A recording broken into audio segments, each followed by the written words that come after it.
Our worst fears have come to pass.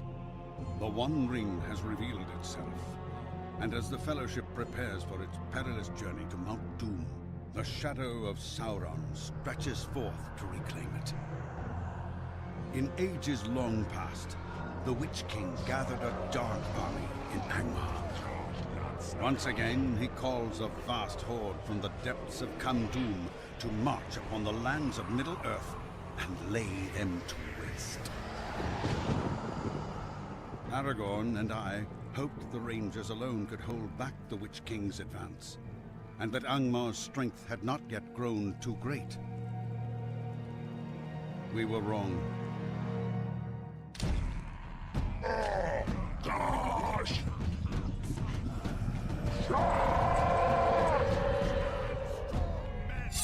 Fight!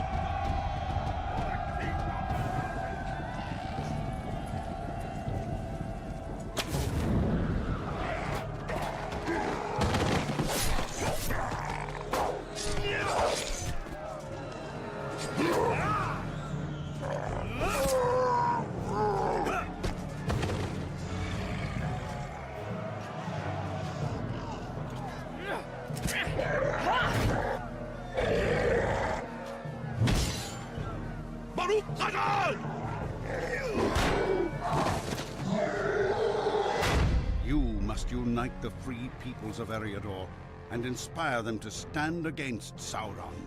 For if you do not oppose the army of Angmar, then all the lands of Middle-earth will fall forever into darkness and shadow.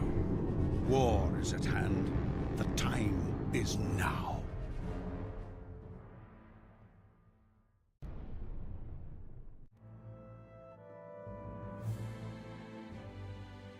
Well, hello. It is Thursday night. Hello, EV23. Hello, Brad Pritchard, who has been misinformed about the nature of tonight's stream, which will not feature Pool of Radiance. I'm not sure where you get these things, Brad, but it's not true. And hello, Nick C. Evening, sir. How's everyone doing? You may be able to tell I got a little bit of a low energy thing going on tonight. That's not an affectation. I'm not doing it as a gag. I'm fucking tired. So right out the gates, Our worst stop it. I'm already messing up my stream. Right out of the gates. I should warn everybody that this is very likely going to be a short stream. Like, my sleep just got screwed up last night, and I don't know how much sleep I got because my Fitbit ran out of batteries last night, but that's how I usually tell for sure. Sometimes I think I slept bad and my Fitbit is like, no, you actually got like 5 hours, which in the spectrum of things, that's not great, but I can function off 5 hours. I'm pretty sure I got about 2 hours last night. So, and pretty much my plan was to collapse after work, which I sort of did. And I thought there's a very good chance I was just going to end up going on Discord at 8 o'clock and say, hey guys, no. But you know, Brad, especially, I never missed a Thursday night stream. And you think I'm going to miss one now because I only got 2 hours of sleep? Preposterous. Right, Nick? Have some Baja Blast, it'll perk me up. You woke up with your knee hurting, feeling incredibly old? Was it just like a random thing, or did you do something crazy, like, I don't know, bend down to pick up a sack of dog food, and there was a pop? Yeah. Sometimes you know what happened, and sometimes you don't. You may not be able to catch my stream next week, so you'll be driving with your best friend to Oklahoma for the concert, 4-day festival. Cool.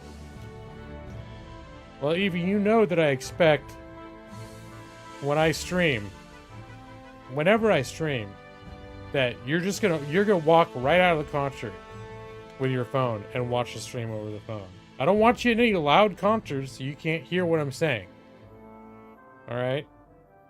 That's not the arrangement that we've set up here.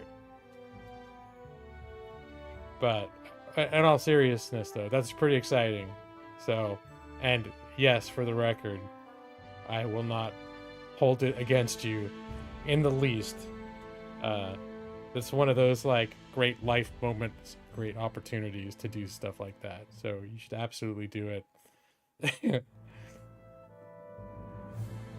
Yeah. And if you actually try to log into my stream from the concert, I might temporarily block you. You know, just because...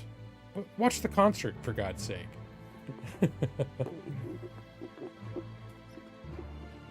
Literally nothing happened to the knee, as far as you know. Okay. Oh, you thought, because of my love of politics on stream, that I would be doing the DNC? Like, watching the DNC instead of streaming? Or streaming the DNC and inviting everyone to watch along with me? Those are two very different things, neither of which were on my radar for today. I could have watched it, but honestly, like, with most things in the news these days, I let it happen, and then later I check out the highlight reel. So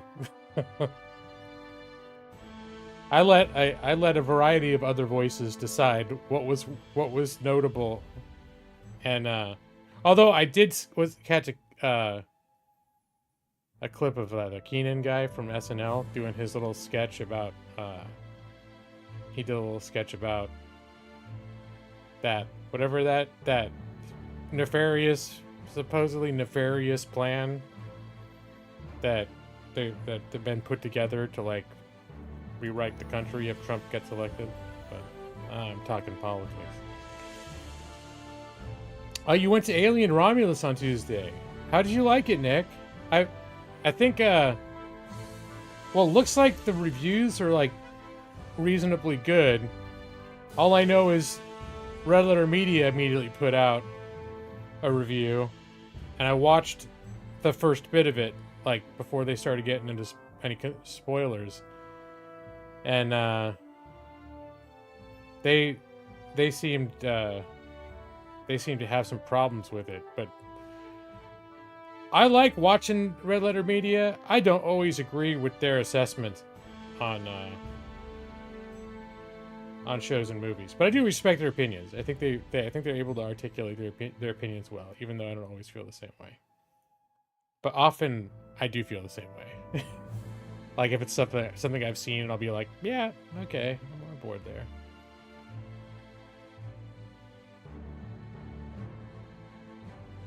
You have internet brain, so don't watch anything. Just see what people are saying. Yeah, there you go, bro. You see it filtered through, you know. I'll watch it on the Daily Show. I'll watch all, like, filtered through my bubble of of whatever particular leaning I happen to be, and let them trim out the stuff that that might be uncomfortable to look at. That's the problem. I'm aware that, you know, it's possible that some of the sources I use, while not necessarily flat out deceptive, are not always completely objective and fair. That's okay. It didn't inspire great feelings, but also didn't make you angry like Prometheus or Covenant. Okay, that's fair. Yeah, you know, the funny thing about both Prometheus and Covenant is I've gone back and watched them a couple times after, like, you know, a couple years have gone by. And in both cases, for probably, like, the first half of the movie, I'm like, man, this is, like, actually pretty good. Like, why didn't I like this movie?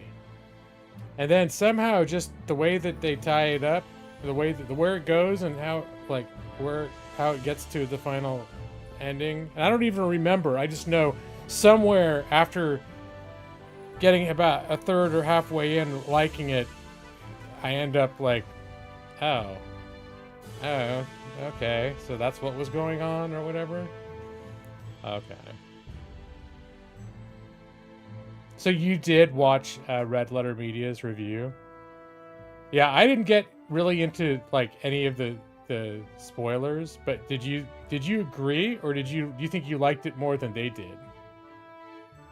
Because their thing was they thought the first half hour it was setting up to be really great, and then they felt like it kind of just went bad after that, or it was just disappointing after that. He liked it, but what you're excited about is Beetlejuice 2. All right. You're going to see that in a drive-in movie with your hubby and mother-in-law when it releases. Oh, that sounds like fun. That's cool. I forgot that was even coming out, but yeah, that's a thing, isn't it? Beetlejuice 2. So, you may be disappointed to hear that I was never like a huge Beetlejuice fan. I mean, Beetlejuice, when did that come out? 1988 or something like that? I don't know. I was like 15 years old. And I didn't dislike it, but I thought the character of Beetlejuice was a little bit irritating. Maybe he's sort of meant to be irritating, I don't know. But as an audience member, if you find the the central if you find the central character of a movie irritating, it can diminish your enjoyment of it. That's like my wife hates the movie Amadeus for that reason, because of the guy that played Mozart. The way he acted and the way he laughed, she finds so irritating that she could never get more than 10 minutes into the movie. Whereas I thought Amadeus was like one of the greatest movies ever made, and I watched it over and over again. You hated Amadeus because you simply hate Mozart? See, I think for most people didn't have any opinion about Mozart as a person before seeing Amadeus. At least that was my experience. Is all they know is Mozart is a guy that did a bunch of classical music, and Amadeus was kind of like the first time people saw this mainstream presentation of the character of Amadeus, which itself was, you know, probably had some creative licenses. Yeah, screw that guy. Salieri. Okay, that's fair. You hate both of them. Okay, but wait, did you hate them before you watched the movie? Like, you just already knew all about Mozart and his life, and then the movie came out, and you're like, I'm not going to watch that drivel because I don't like Mozart. Or did you watch the movie and then go, I hated those guys. I didn't like that movie. Or did you maybe watch the movie and then later you heard more about Mozart and you were like, oh, I don't like his politics. They didn't even talk about that in the movie, but his politics were really crap, and now I don't like him anymore. It would be disingenuous to pretend you know anything about classical music or composers. Well, the fact that you right now could cite to the rivalry between Mozart and Salieri shows that you at least know about them insofar as they appear in the movie. So I don't think I know a whole lot more about Mozart than what was presented in Amadeus, honestly. I've never like read books about him or anything like that. But anyways, some good times. The only real movie that's on now, I wouldn't mind seeing the Alien movie. I think the movie that I really want to see, and I don't know if it's still in the theater. I think you can still catch it, is Deadpool and Wolverine. Which we tried to go see, and it blew up on we tried to go see it our anniversary weekend, and it kind of blew up on our faces. And we ended up not seeing it. Much to our disappointment. But I think for me, that's like the only movie right now that I'm actually like actively excited at the idea of seeing. The Alien movie, I do want to see it. I definitely do want to see it. But I don't know if I go so far as to say I'm excited about seeing it.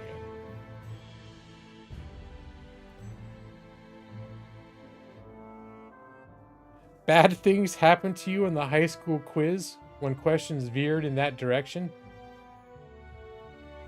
about Mozart and Salieri. I don't think I heard in school. I don't recall them ever talking about Mozart, unless they referenced him during like a world history class, like in passing. Like that's the time when people were like making music, like Beethoven and Mozart. Moving on. Anyways, hey Maxie, the new Deadpool is great. He made fun of the multiverse nonsense. I love the Deadpool movies. I've seen 1 and 2. I know he's got was there a Christmas one he did? I don't think I saw that one. I own copies of 1 and 2, and I think I've even got like extended cuts. I got like 2 different versions of Deadpool 2. I love those movies. I can watch those movies over and over again. And I know they're not everyone's cup of tea, but they're cups of tea, whatever. But they're a lot of people's cups of tea. I'm not speaking good words right now. It's because I'm really tired. Oh, just about classical music in general. Okay, Deadpool and Wolverine was fun. They have Deadpool versus Wolverine, and it's awesome. Is it versus, or is that a different one? I got confused. But yeah. Well, and then also if you look at like Rotten Tomatoes and stuff like that, it's got like, it's pretty rare that both the critic ratings and the customer ratings are pushing the 90s, like the high 90s. Not many movies do that. It doesn't necessarily mean Deadpool is going to take its place next to Casablanca and Citizen Kane, although I never really liked Citizen Kane. I like Deadpool a lot more, but I don't know. It's still just like popcorn comedy, action, superhero movie, just like squared.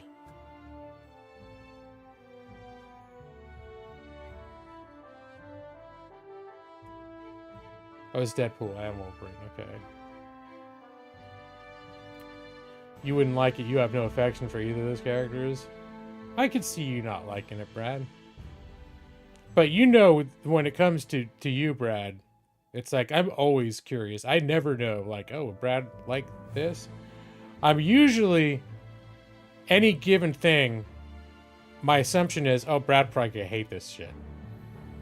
But once in a while, you like, no, I actually like that. Or you don't always say you like stuff. You very rarely. But you say, oh, I don't hate it. I'm indifferent. It's like, okay. Deadpool convinced you to buy a Honda Odyssey? Oh, dang. I don't remember. I'm somebody that doesn't pay attention to those details in movies, like what cars were driving in different scenes. One thing you can get you on is superhero stuff. Chances are very good that you won't like it. Well, I will say that Deadpool is it's like its own brand of superhero movie. It's not anything like an X-Men movie, even though there are X-Men in it. Sometimes it's because whoever makes the movies has the license to use the X-Men characters, so they kept using X-Men characters. It's very, very different than any other superhero movie, but it is still a superhero movie, and you still might watch it and go, I hate this. But there are people, I'm sure, that didn't like any of the other Marvel movies that thinks the Deadpool movies are fucking awesome.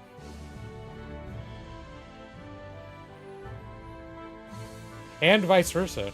I think there's some grumbling, probably parents, who were mad because they look at Wolverine and thought of like the X-Men movies as marginally more family friendly, and then they take their little Billy to the theater to watch Deadpool and Wolverine.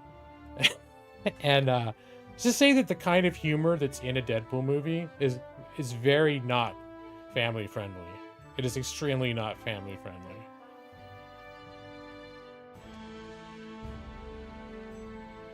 So, well, at least if you're in a family that's like doesn't like your kids to see lewd and offensive stuff.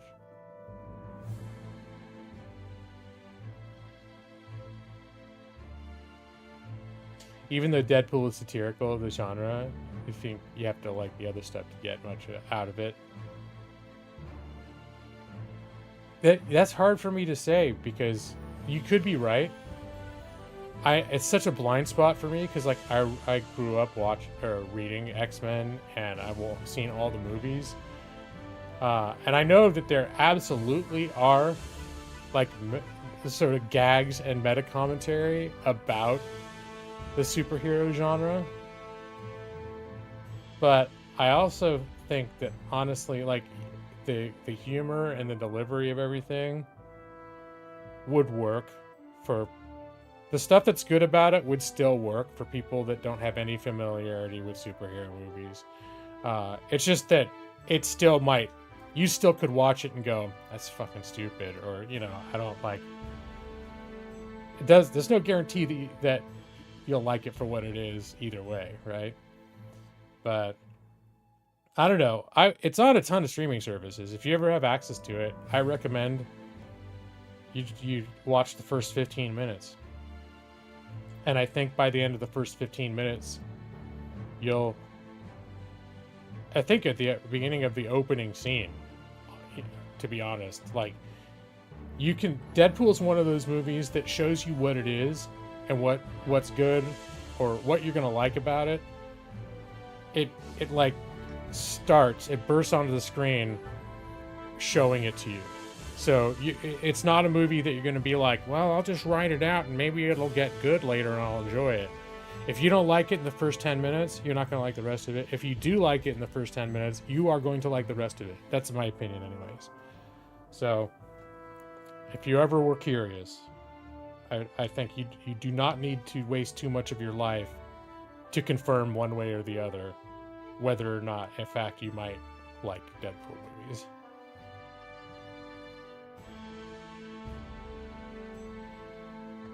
Deadpool and Wolverine, yeah, I could see that being even more the case of leaning heavily into. I mean, it's literally the whole point of the whole big thing of it is it's a cross franchise, bringing characters from the X-Men movies, which they did a little bit in some of the other ones, but it wasn't like Deadpool 1 and 2 had some X-Men crossover, and there was some really hilarious shit if you knew the X-Men. And it was still, I think, hilarious even if you didn't know the X-Men.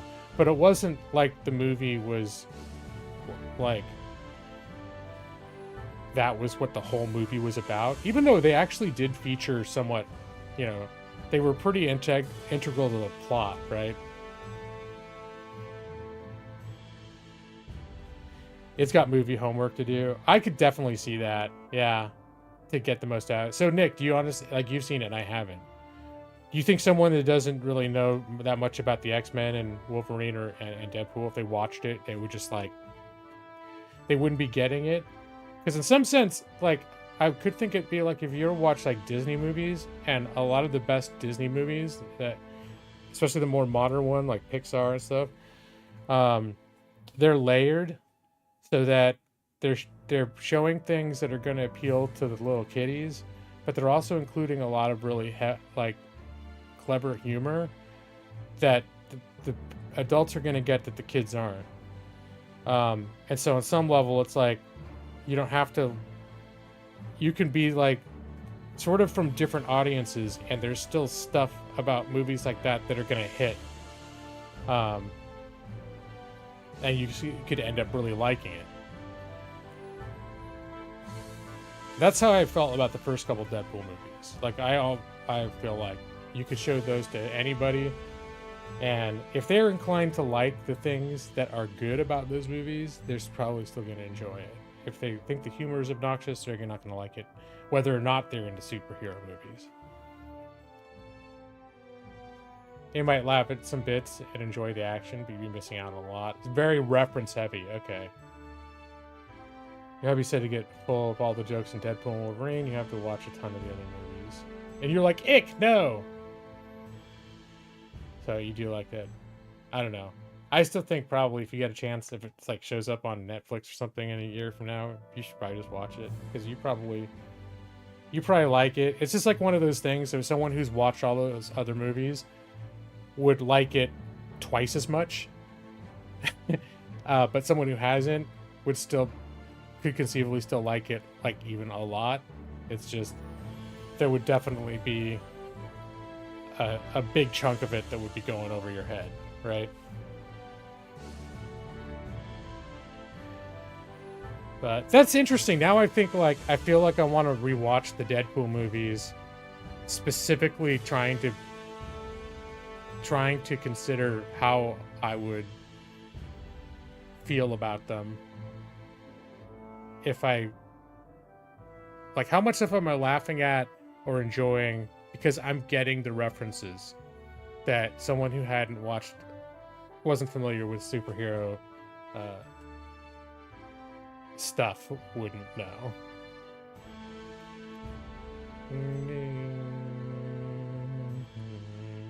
Oh my goodness. So obviously you can see I'm still playing Lord of the Rings online. I actually did I ended up doing a sub for 1 month because I wanted to check out those legendary servers. You have to they call it VIP membership, but it's the same as a sub.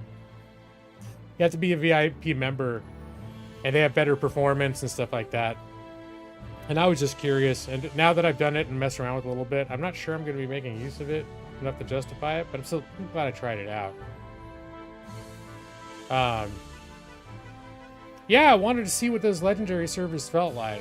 And I think the thing is I think I could be into them. But the thing I like a lot about Lotro and when I play Lotro is that I have so much content available to me that I don't need to pay anything for anymore, or at least I won't have to pay anything for it till I'm super far into the game, because I unlocked a lot of content. There's whole expansions that I bought like right when I sort of stopped playing that I never even touched.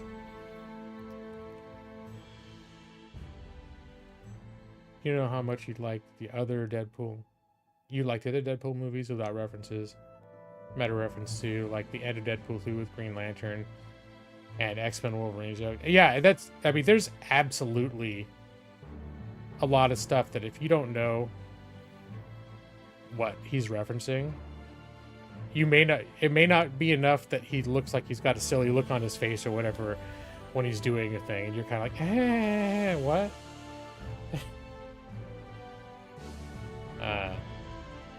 Yeah, that's interesting. Now I'm thinking about that because I've never watched those movies with that in mind, like how much less how much less it would hit if I didn't have all this lore to reference. Because in my mind, I'm still feeling like my assumption is, yeah, if you don't know that stuff, there's a bunch of gags that will go over your head, but you're still gonna overall, like, the movie's still gonna hit home.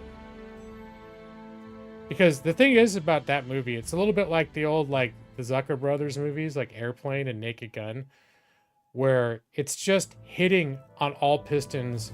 It's very concentrated. It's in terms of, like, the entertainment is just packed densely into the movie.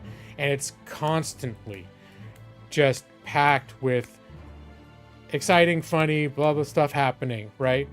And that's why I think that if there's, say, 6 great moments per minute and you're only getting 5 of them, you're still coming out of that movie laughing your ass off and having a great time. Even though,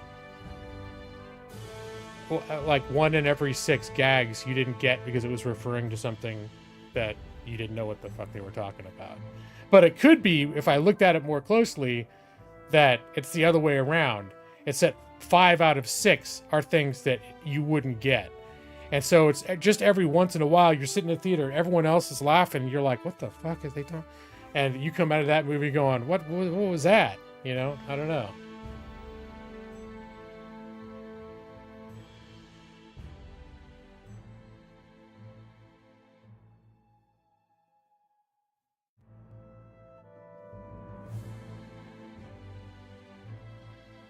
Don't make the super green suit or animated. Yeah. But that, again, that's the sort of thing where it's super meta. I don't think it's a you know, it's a throwaway line. So, and I don't even know what the animated thing is, unless he's just talking generally about thinking animated superhero stuff is garbage. The green suit is, you know, specifically he did the movie called Green Lantern that he thought was terrible after the fact, and he's constantly poking fun about stuff that he starred in as an actor that he thinks is terrible. Like in the movie, he's breaking the fourth wall all the time. That's one of the things that he does when he's breaking the fourth wall, and that's where if you don't know what it is he's talking about, it's not going to hit home. But if you're watching a slow-mo fight scene where nothing's being said, and he's slowly he's flying through the air inside a tumbling vehicle and jamming a cigarette lighter into somebody's nuts, if you're going to find that funny or not funny, it's not going to matter whether there's... And I don't know if that's exactly the scene, but there's that whole scene, the way the first movie opens up, and it's just... I think it's masterfully done, but it's crude and stupid as shit at the same time. And it's the sort of thing where it's like, you don't need to know jack shit about anything. You're either going to think that's hilarious and really fun to watch or not. And it doesn't depend on any knowledge of who Deadpool is or what happens in the Marvel Universe.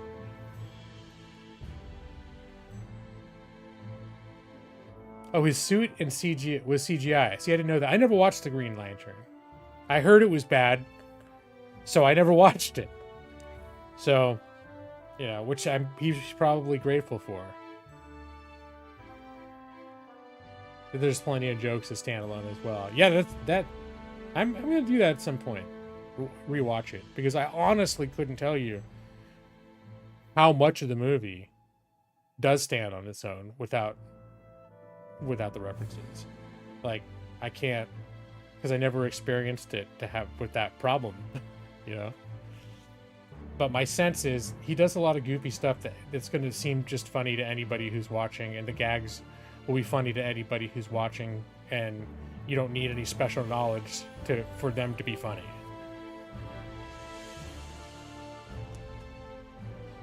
All right, you guys. So I'm not much further in Lord of the Rings than I was last week. What I did do when I bought VIP and I rolled a couple of characters on the Legendary server. And they're reboots of characters I already made. There's the Elven,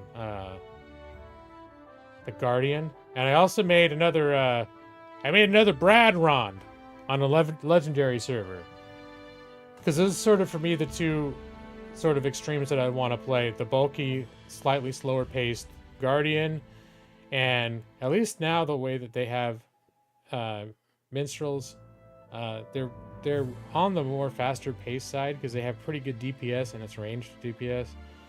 You have certain other classes like a hunter, which is like ranged bows and stuff, which actually do higher damage, but they're also, you have to spend a lot of time maneuvering yourself so that you don't get attacked, like laying down traps to pin enemies so they don't get to you, and things like that, which make it a little less, like with a minstrel, you just start blasting them. If they get up to you and you get hurt, you just heal yourself.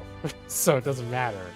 So there's not all this like, I've got to carefully plan each attack, so how I'm going to pull these mobs so that I don't get like more than one on me at a time.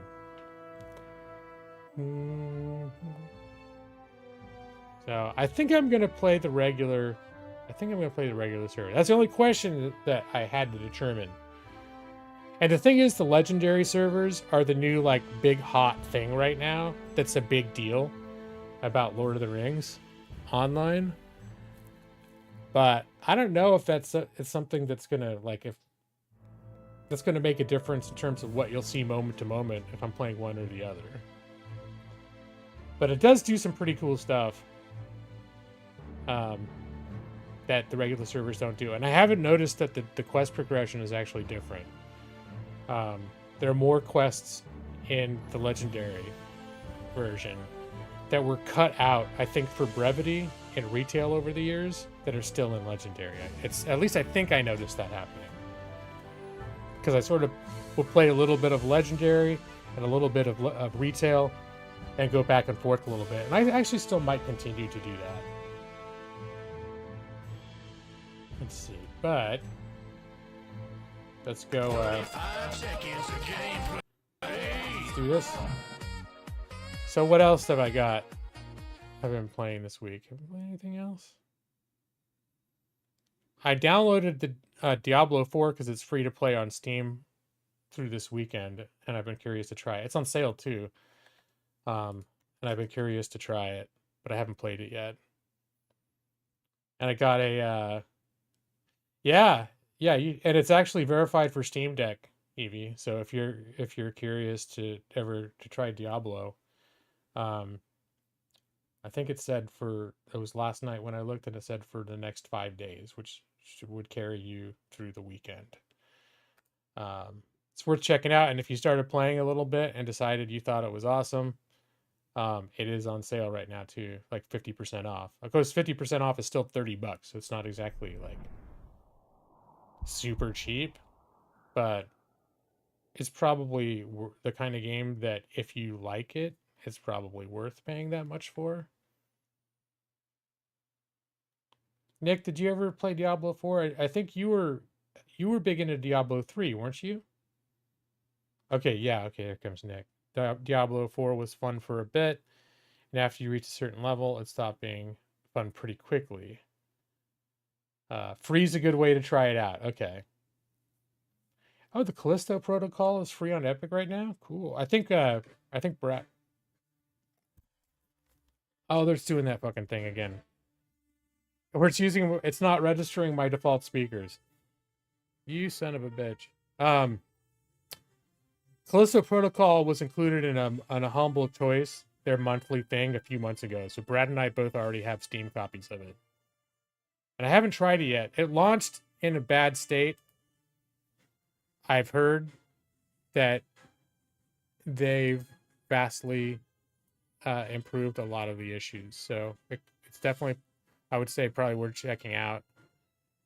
All right, where the hell is it? Speakers. Can I just tell it to do whatever the fuck my default is, please? No, it won't. Control output. Arctis Nova. Here we go. All right, Lord of the Rings, you awkward son of a bitch.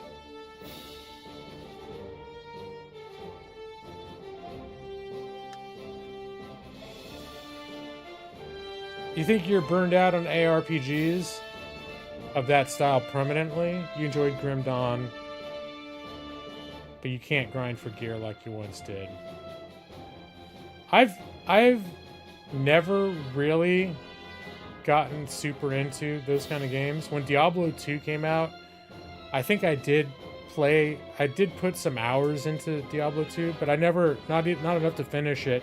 And I certainly wasn't the way that a lot of people who like those games, how they get, where they've beaten Diablo 2 10 times with every different character class, right? And a lot of other ones I played, I just never, I like them, I have fun with them, but after, not getting too far into them, I just kind of get like, Is this music way too loud? I can't tell. Here, look, it's Brad Ron, you guys.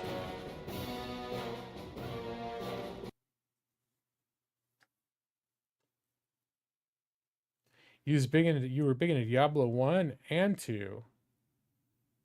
Yeah, Diablo only came onto my radar when Diablo 2 came out. I want to say Diablo 2 came out in like 1999.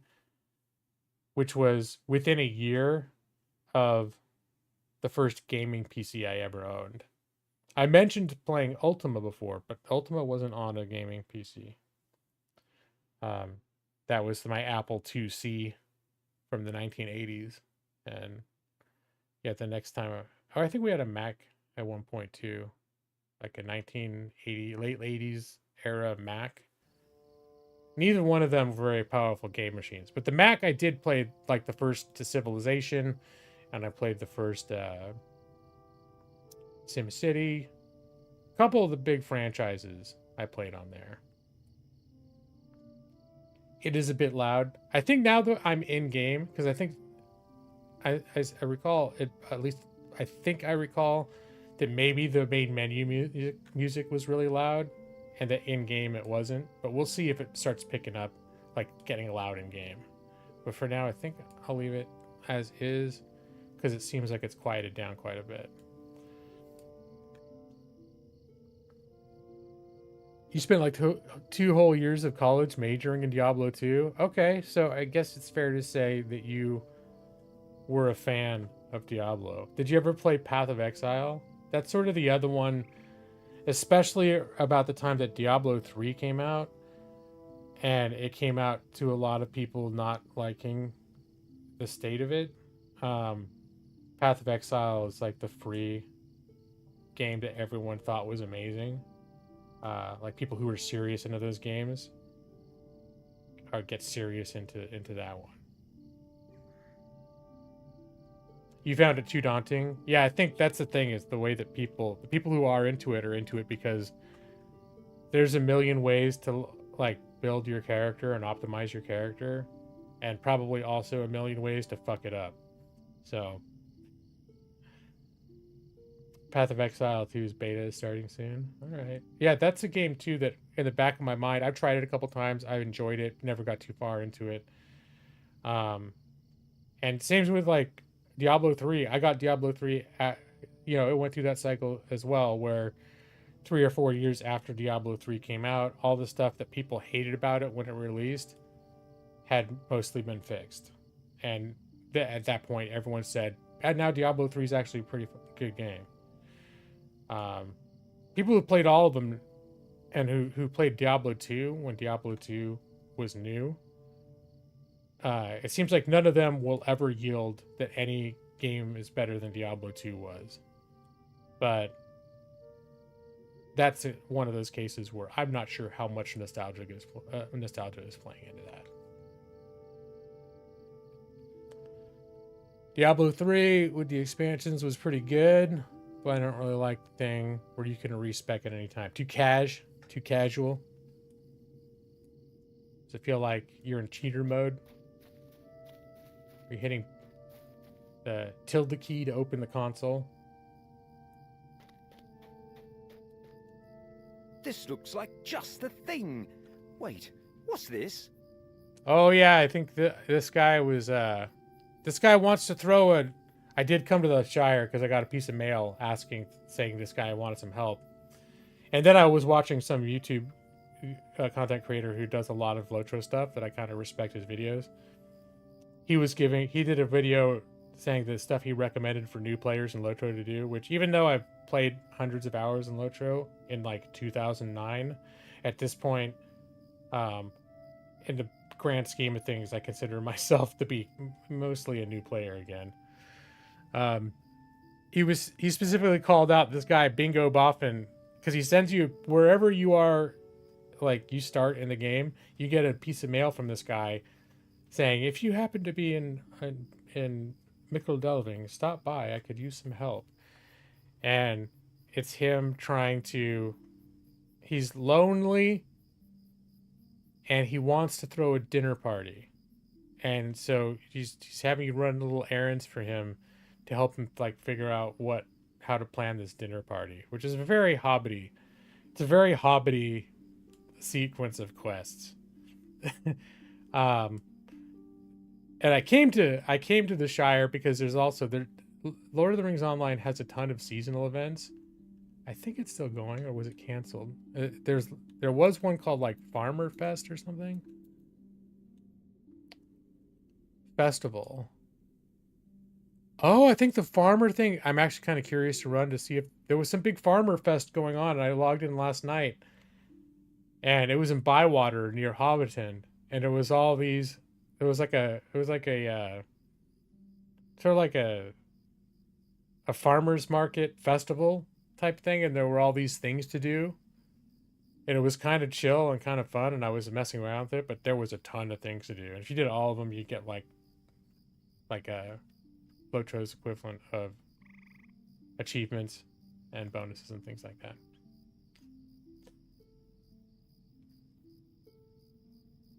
Let's see. The thing about the respecking just feels wrong. You think it's actually a good design decision, but it's not for you. Okay. I mean, and that sort of goes back to, I know you don't play MMOs, but this is getting back to World of Warcraft is one of the biggest examples of this going back and creating classic servers, because as game franchises, certain types of game franchises evolve over time, they become a lot more, they make design decisions to address a more casual audience and to make the game less of a pain in the ass.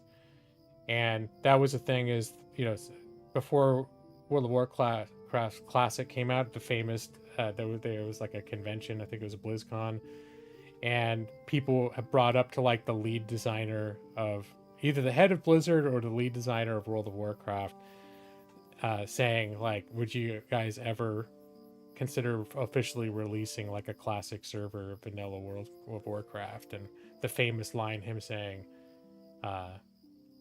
you think you want, you look at all that old stuff with nostalgia and you think you want it, but you don't. Is that what he said? You think you do, but you don't. And his thing is like, yeah, you look back fondly at all these experiences you had, but if you tried to do them now, you just think it was a big pain in the ass. But the fact is, there were people already playing on like private servers. I think Blizzard kept shutting them down. Anyways, there were a ton of people who were like, through questionable methods, playing on those kinds of servers and really wanted them. And when World of Warcraft Classic came out, it turns out like a lot of people really enjoyed it. But it's a little bit like, how much of that is nostalgia? How much of it is like, did you really like, because a lot of games like Lotro's like that now with the respecking.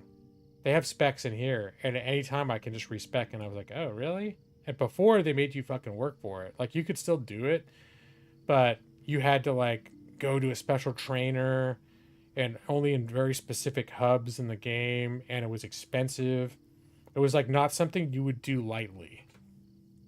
And then once you're back out in the world, if you wanted to change it back, you had to come out from the wilderness and fix it.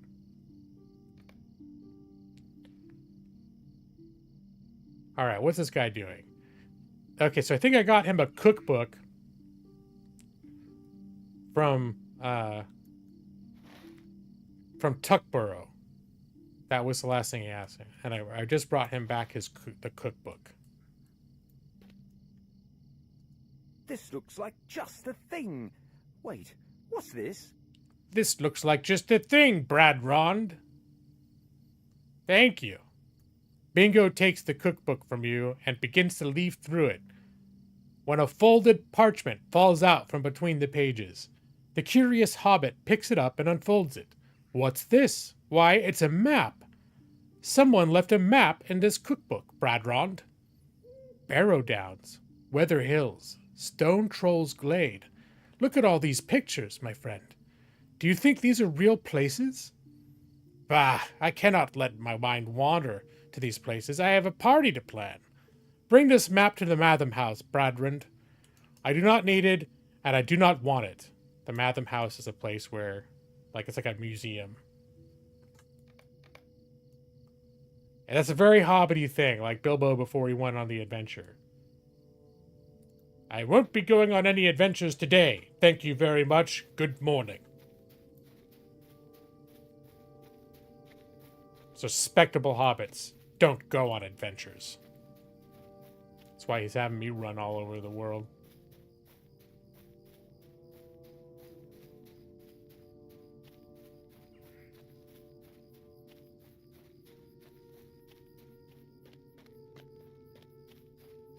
Alright, this guy. Hey, buddy. Keeper Brombard Foxtail. Oh, he's got... No, I'm not picking up any... I'm not doing the Shire quest. I'm just doing this specific line of quests. The call to adventure. Good day. You have an unloved and unwanted object with no place else to go, but cannot bear to throw it away? Hand it over, and I will make sure it joins the other Mathams of its type in my keeping. So I think that's what this place is. It's a museum, and that's what Mathams are. It's like stuff that people want to get rid of, that didn't have any use for, but were afraid to get rid of. I forgot. The hobbits are so fucking weird, dude. I love them. So they got this huge place for that stuff here. Brombard extends his hands to receive the map, but then something catches his eye and he pauses. Perhaps I spoke too hastily. It appears there is a claimant for this Matham after all, and he has run here at great speed to recover it. What? Bingo has run up the hill behind you and looks exhausted. Bingo isn't the guy that just told me to come up here? Yeah, it is. Exhausted runner. I changed my mind. Oh my goodness. He's like Bilbo. Bilbo sending the dwarves off saying he didn't want to go on an adventure, and then the next morning he gets all crazy and chases after him. I don't know if this was in the game when I played it before. There's a lot of stuff that's been added to the game that is new content that I've never seen when I was super like duper into this game 15 years ago. I changed my mind, Bradrond. I changed my mind. I do not want the map to gather dust inside the Matham house. I want to learn more about the places it depicts. I want to wander the Weather Hills, walking stick in hand. I want to see Rivendell. Are there really elves there? You're an elf. Have you ever been to Rivendell? I think my character is actually from Rivendell. I will keep the map, Bradrond, and I will use it to design my adventure. Let's return to my hobbit hole and make some plans. My inspiring friend. Oh, right. I'm going to help Bingo Boffin go on an adventure. He's like the discount version of Bilbo Baggins. I think. Gift pack from what? Alright, I'm going to set that aside for now. Wormy apples, I probably don't need. Alright. So we're going back to Bingo Boffin's house. I think I said his name right. Going back to Bingo Boffin's house.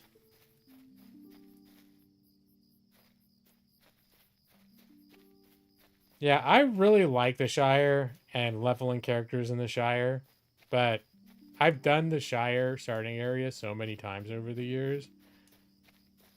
There's a lot to do in it that I've done over and over and over again. It's where it's like the elf starting area is a little more like a regular MMO without all the little like, hey, spend the next 4 hours doing this little sort of mini game where you try to run pies from various points in the Shire, but avoiding nosy hobbits or hungry hobbits. If they see you, then you'll have to start over, which is kind of a cool thing, but there's just a lot of that kind of stuff. An adventure will be just the thing, but I will need your help. Ah, it will take me some time to recover from that exercise. He ran up the hill right over there. I have never run so quickly in all my days, Bradrond. And yet I am more excited than ever before. An adventure. It will be just the thing, but it will take some preparation to be sure. I will need your help to get ready for this journey. Look for Bert Bartleby next near Mickledelving Stables to exchange bingo badges for rewards. What is this, like a special thing? Next week, training for the journey. Huh. So wait, is this something I keep coming back to him for over time? That's interesting. If that's the case, like you don't just binge Bingo Boffin's quests. You do a little bit and then you come back later. Only 4 more days, then you're off work for the next 9 days. Cool. Very exciting. I need to train for the adventure if I am to have success. Oh wait, looks like I am still doing more quests. All right. I can hardly wait to begin my journey, Brad Rond. Brad, are you still there? Does it make you excited to watch me play Lord of the Rings Online? Because I'm playing a character named Brad Rond? I'm just curious. I can hardly wait to begin my journey, Brad Rond. But I know there is much to be done before I depart. I need to train for the adventure if I'm to have the success on the road. Well, it is. I will need knowledge and supplies and physical strength and bingo shutters. There's one more thing I will need, but let us not speak of it now. There is enough to do to get ready without beginning with the most perilous tasks. But first, knowledge. You know, old Gaffer Gamgee up Hobbiton Way was the gardener for Bilbo Baggins for many years. And it could be that he was privy to old Bilbo's secrets. He might have given the Gaffer some adventuring advice. Make your way to Bagshot Row in Hobbiton, and see if the Gaffer has any sound advice for a hobbit starting out on a journey. I don't know if that's going to work out so well. There's definitely a Millie. Millie's had a rough day. Hi, how you doing, girl? Yeah, being a sweet girl.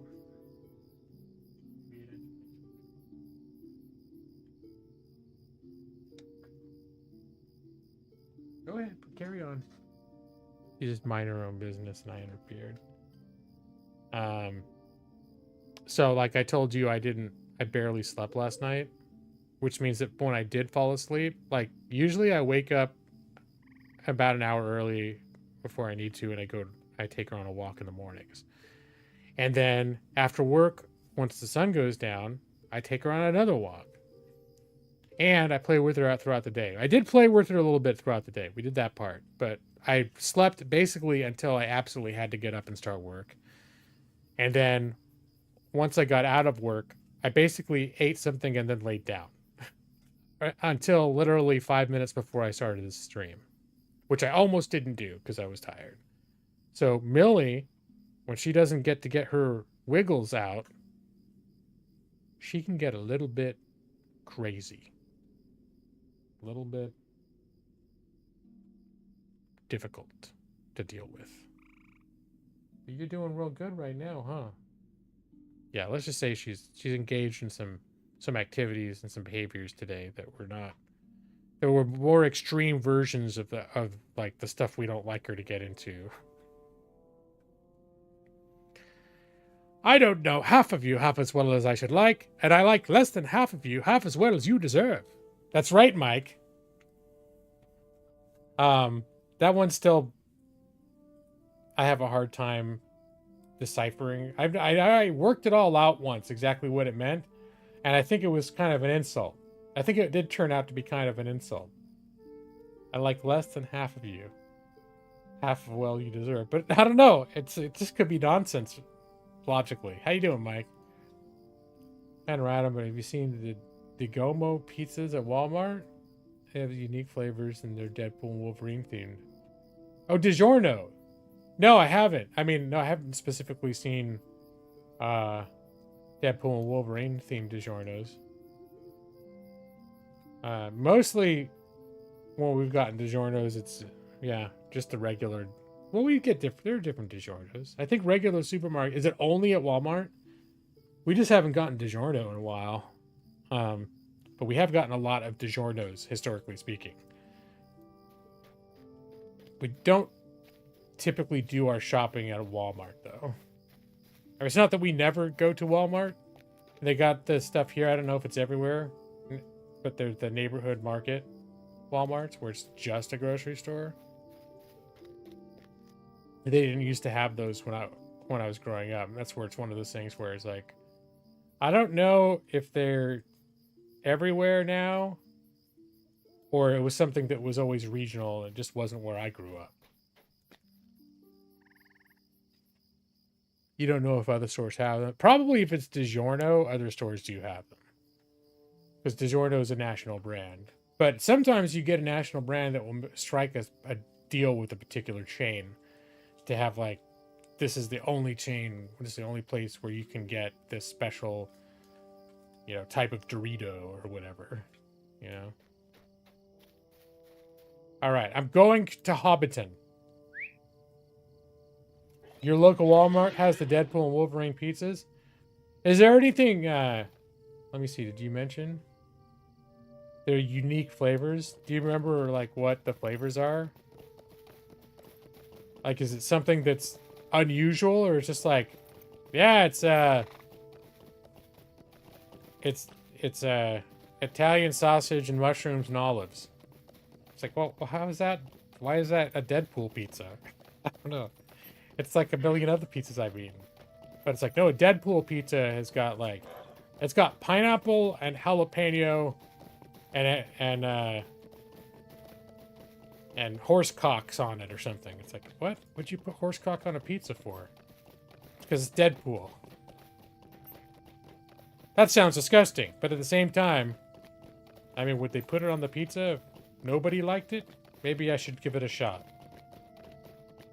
You took a photo. Okay, well, I'll when the moment is right, I'll take a look at the photo. Did you put the photo on the Discord? Just a little ride in the Shire. A little nighttime ride in the Shire. I can swing by Bywater to see if that Farmers Festival. I wonder what that Farmers Festival was. Was it just like that one day only? Is it like the farmers market around Portland, where it's like just on Saturdays or Sundays or whatever? It's like, oh, and every 5th day is the farmers market. I guess Brad's not here since I asked if it was extra exciting for him to watch me play Lotro when I named my character Brad Ron.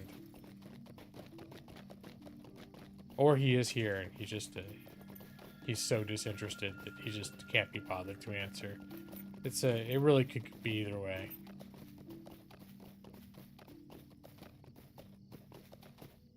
Oh, okay.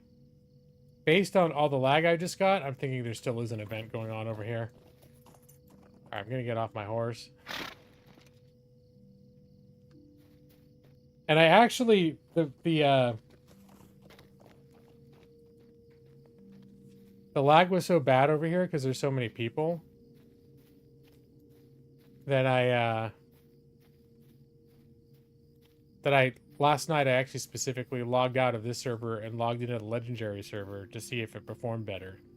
Because that's like, if I could find opportunities to stress test it, like, yeah, that's interesting. I will. Yep, it's still going on.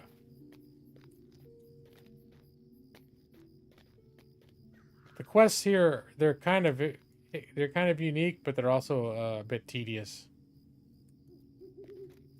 Like, you talk to this lady, and she's like, can you help me with orders? And after you click on it, all like 15 of these people, quests pop up over their head.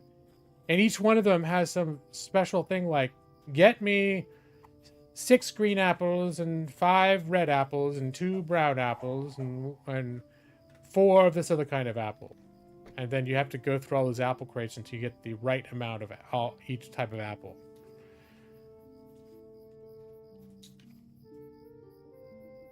As long as I don't go to the weird sex server and WoW ever again, you won't complain?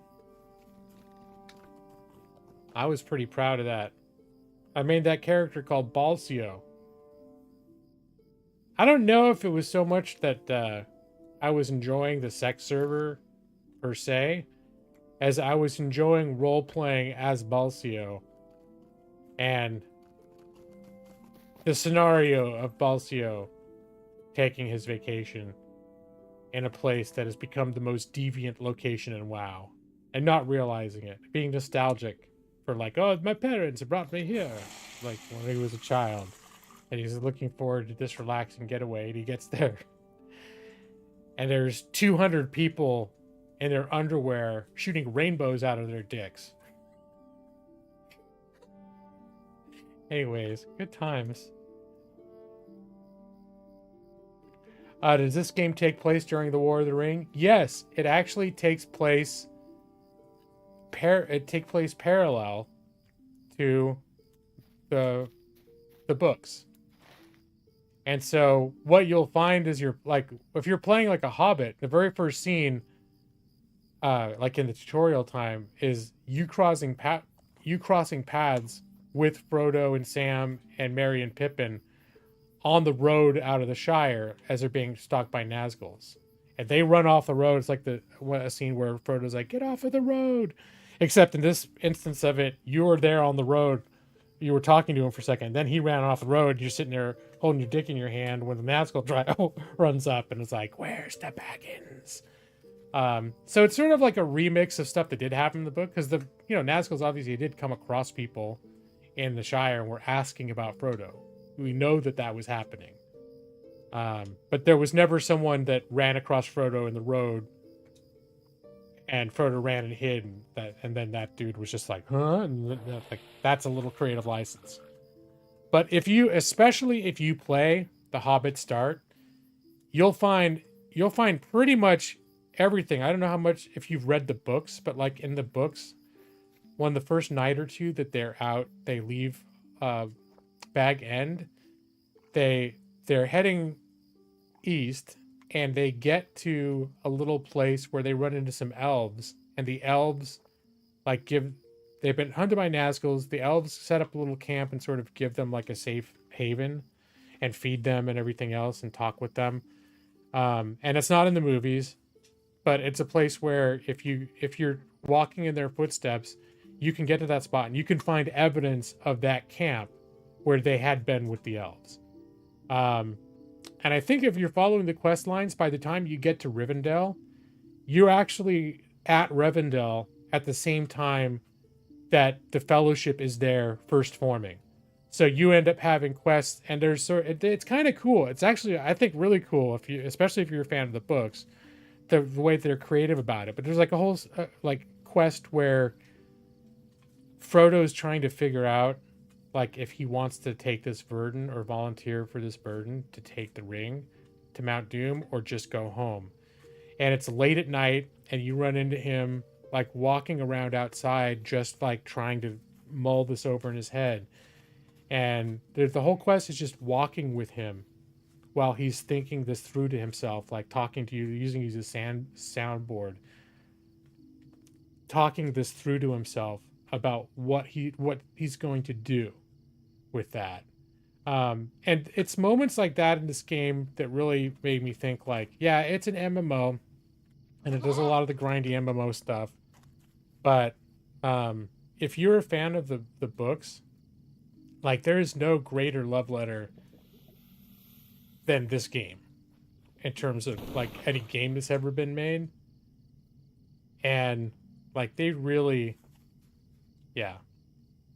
And you see a lot of little crossover. Like you're never going to be like, oh, you're the one that's going to Mordor and throwing the ring in the fire or anything like that. It's you're this sort of key side character in the overall world, on going on your own adventures, but frequently crossing paths with people and the events of Lord of the Rings. You're always close to being relevant to the plot. Yeah, just stuff like, you know how when they get to Bree and they run into Strider and they're like, where the hell is Gandalf? Gandalf was supposed to meet us. They don't know where he is. And then the Nazguls attack, so Strider takes them out into the wilderness. And in the books, you learn that like Gandalf was basically just right behind them. And he was trying to retrace their steps so he could catch up to them. And so in the game, when you get into like the end of the Prancing Pony. And I don't know if it's right away or at some point over the course of when you're questing there, but you meet Gandalf when Gandalf arrived after the hobbits had been there. And Gandalf sends you off on a couple of tasks. And they're all to do with like the things that are referenced in the book about like the strange men who were starting to show up in Breeland and all that stuff. See, they have a spicy wolvie pie, which is pepperoni, chorizo, and bacon.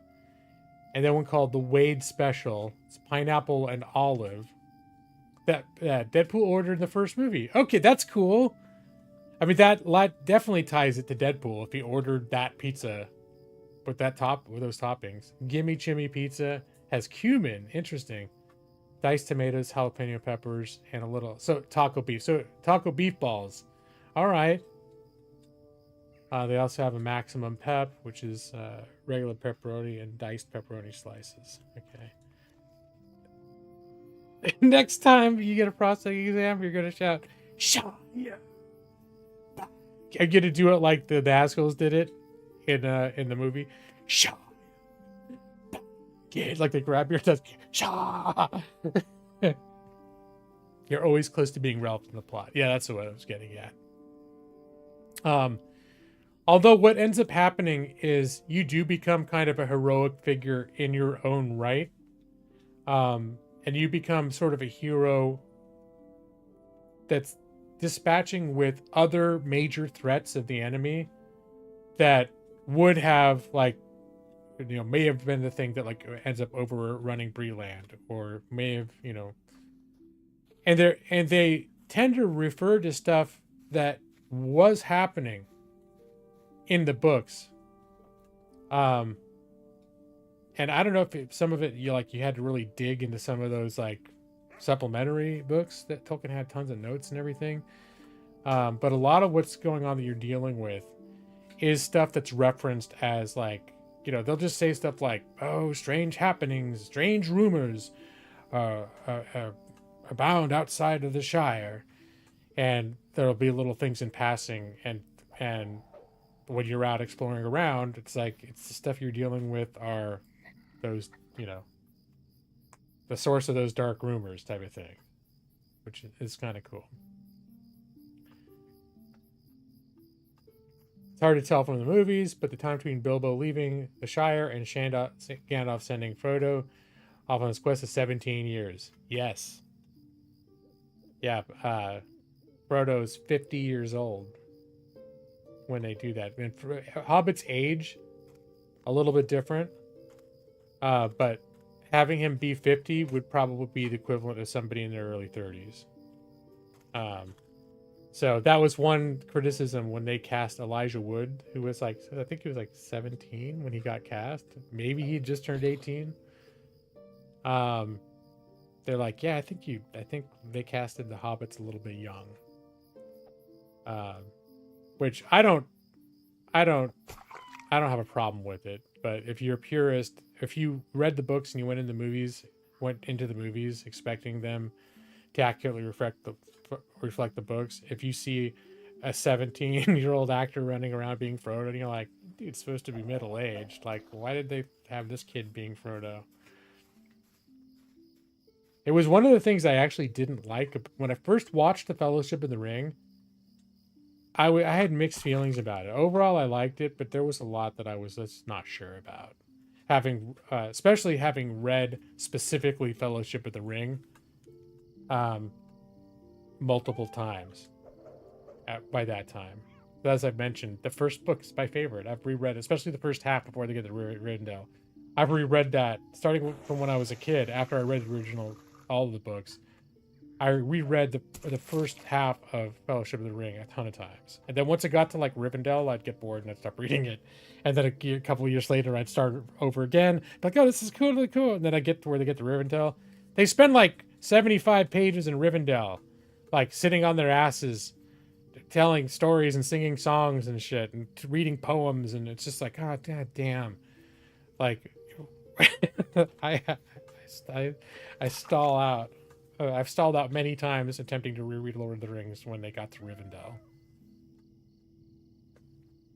hobbits reach adulthood at 33. And it was very specific that when Bilbo or Frodo was 33 at Bilbo's 11th birthday party. That was Bilbo's 33rd birthday party. And at the age of 50 was specifically the same age that Bilbo was when the events of The Hobbit happened. So there was this precedent for that being like, that's the age of this, that they're settled into this middle-aged life. It's comfortable. They're set in their ways. And then this adventure gets thrown in their face for them to decide to do or not.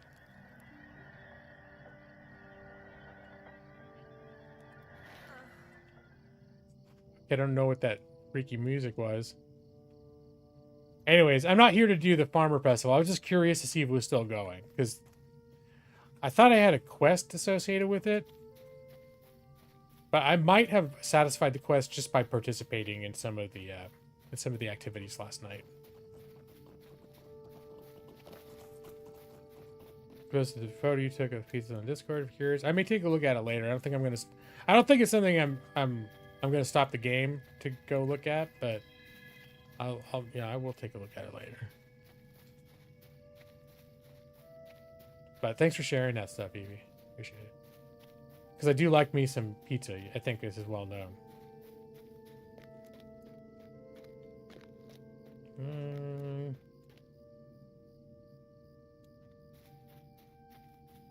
Yeah, the movies just, their main concern was just moving things along.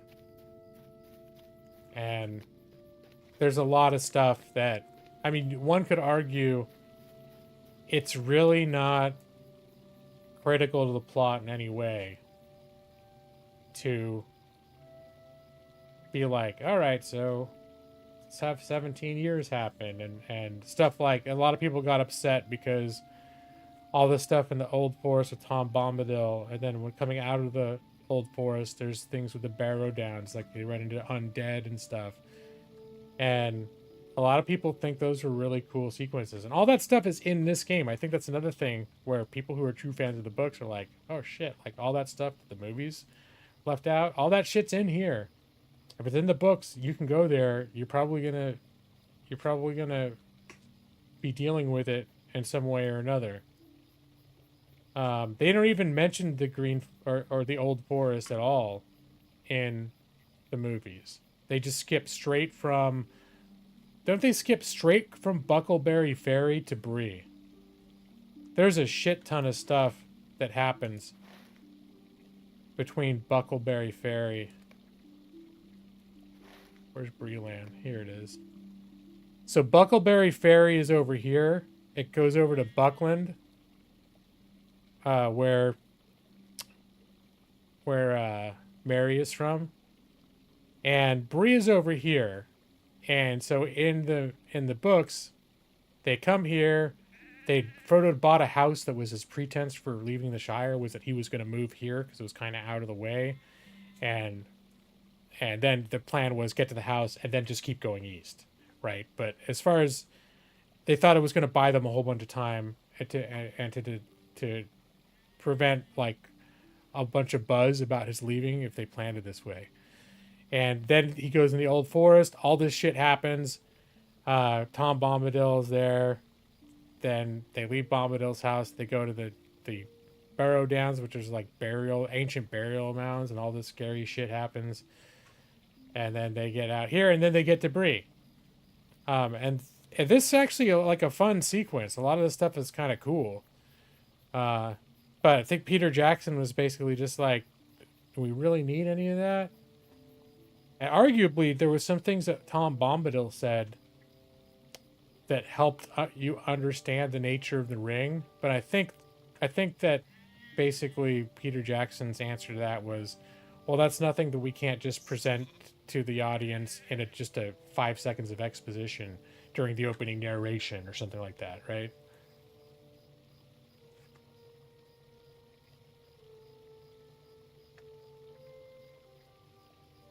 Imagine that living for thousands of years would encourage procrastination. I'd thought about that.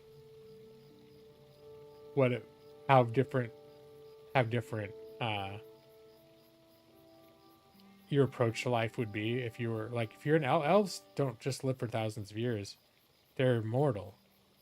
Elves in like fantasy games have a very long like if you play Dungeons and Dragons, elves are not immortal. They have just very long lifespans. But elves in the Hobbit or in the Lord of the Rings, they're essentially undying. Even if they get killed, they don't die. They just like it's like a video game. They like respawn. I don't think they ever come back to the Middle Earth though. They respawn in a special like elf land, and that's where they live from then on.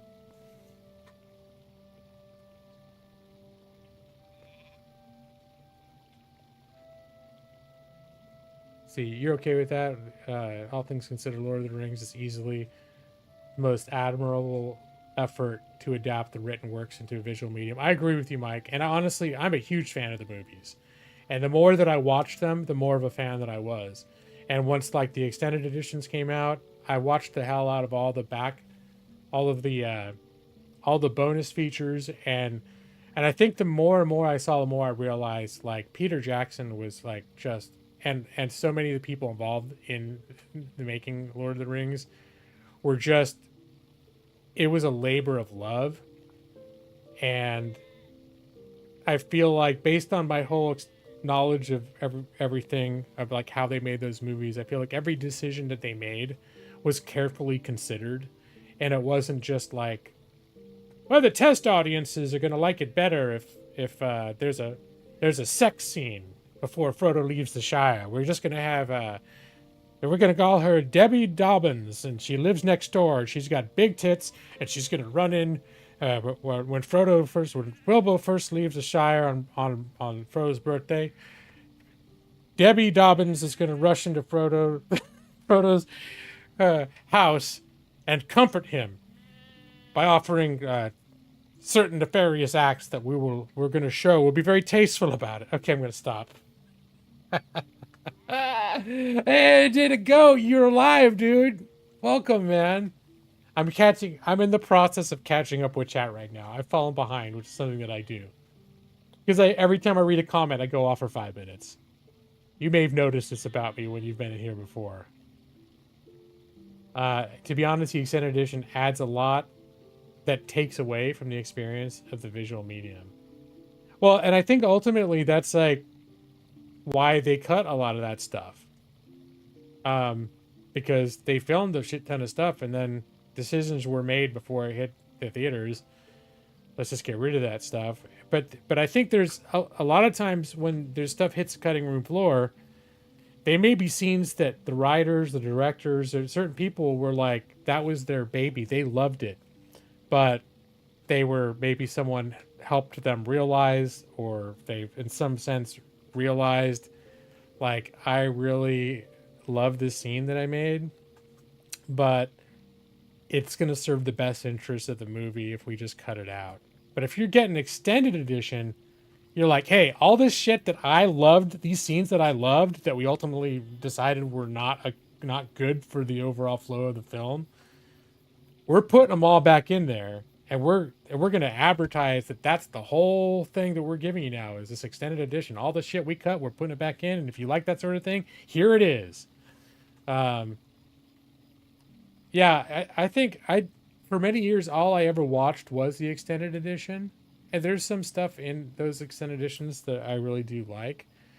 But I think overall, like, I wouldn't recommend people, like, if you never watched them, like, hey, watch the extended editions. Even though I did that to my poor wife. When I first met her, I had the whole trilogy, all 3 extended editions. And we basically spent, I was like, you've never seen Lord of the Rings? That's back when she was, she put up with a lot of shit just because she wanted to be polite. She's still pretty cool, but she wouldn't do that. She wouldn't spend a whole weekend watching something that she's not into just to be nice. That shit would never, that shit. doesn't happen anymore. That stopped happening 20 years ago. You'd also say Lord of the Rings is the best movie trilogy, period.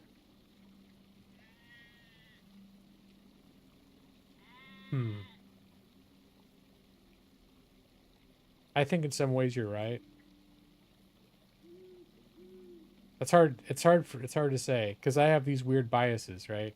There are other movies that I like for other reasons. So you could say the Star Wars trilogy. People would hold those up against each other. And there are a lot of ways that you could say Lord of the Rings was like just a much better crafted movie than those movies were. Speaking of procrastination, you're almost 51, dude. When was your last prostate exam? It was last year, Mike. It was. I haven't done my annual physical this year. Mike, you weren't here. I'm not going to get into it now. But my regulars here were here last year. And I went through some rather traumatic probing last year. Because the doctors, knowing my history of smoking for many years, combined with some otherwise not overly alarming urinary symptoms, prompted the doctor to order a certain procedure done to explore and examine that region, and in a very it was way more invasive than a prostate exam. That's all I'm gonna say, and I hope to fuck I never have to do it again. All right, that's all I'm gonna say about that. Some of you remember what I'm talking about. Probably are glad I'm not getting into it. All right, and then that's when Jada Goat came in. Hi guys, missed you, brother. How's everyone doing? Well, Jada Goat, if you're still here. Sorry, I know it took me a while to actually... I acknowledged you as soon as I saw your name. It took me a while to get to your comments. I'm doing okay. I'm tired as fuck. Something got screwed up last night with my sleep. I do this thing where sometimes I fall asleep early and then up really early and then I wake up and I can't go back to sleep. And then I'm basically up almost all night. And then the next day I'm fucked. So, you know, not exactly like the kind of problems, for example, that you were dealing with last week. Not on the same level, but still a bunch of bullshit problems when I've got to do the job that I do. And I've only had like 2 hours of sleep. I almost canceled stream tonight. Except, well, I would never cancel a Thursday night stream for any reason, right? Right, Nick? I used to say right, Brad. Brad's he's disappeared for a moment. Right, EV23? Never missed one. Started Thursday night tradition in 2016. Never missed one. Certainly not just because I was sleepy.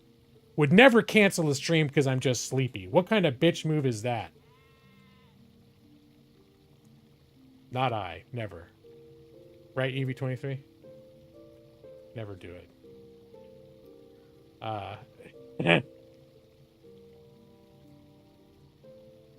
The extended edition is also great, but it's not ideal for anyone whose first exposure to story is the film. Yeah, like I feel bad because I had the standard editions, and I kind of wish.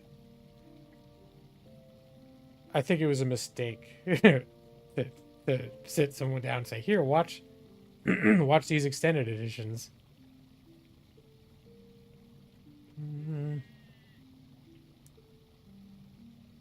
Even better, your son is currently in a hospital for a blood clot in his lungs. Oh my god. He's recovering. His girlfriend is keeping us posted. Oh, dang, I'm really sorry to hear that, Mike. That's nuts.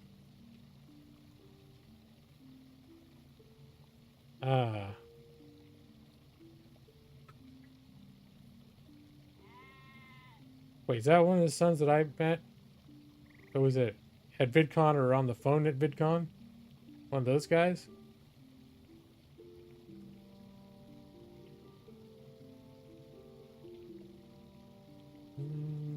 God, I'm so tired. I'm like, I don't know. Now, Jada Go, you say you're glad I didn't cancel.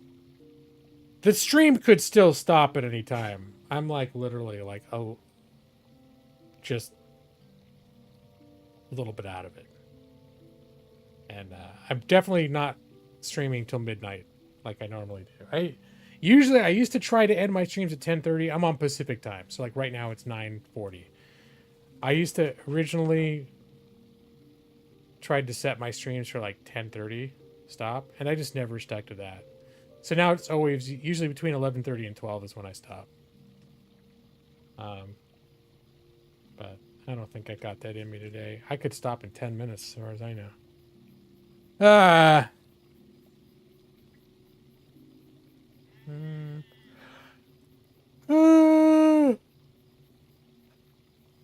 This man only speaks the truth. That's right. That's right. Mama ain't raising no bitch. We're talking about me not canceling my stream over some bullshit like I'm sleepy. I only slept 2 hours last night. Nope. Never has happened and never will. Right? Everyone who's witnessed my history and can vouch for it. All right, what was going on? I was gonna go to Bag End. Bag End. I'm in Hobbiton right now. I got across the bridge, and then we'll run up to Hobbiton. Isn't that what I'm doing? Yeah. Oh, next to Hobbiton, I need to talk to Sam's dad, Gaffer Gamgee. Up under Hobbiton, and of course, since I'm next to Hobbiton, I might as well run up. There's always a party going up. There's the party tree. Are there actually people up there? You can get fireworks in game. Are there actually people up there doing fireworks? It could just be NPCs running fireworks. That's kind of cool, though. It's sort of like the reenacting Bilbo's birthday party.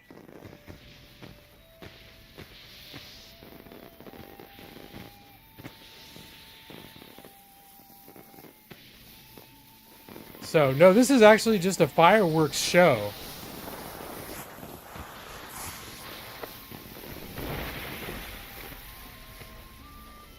Gonna back up a little bit. This is actually really cool. There's always been fireworks, but I don't know if I've ever seen this. This is pretty spectacular.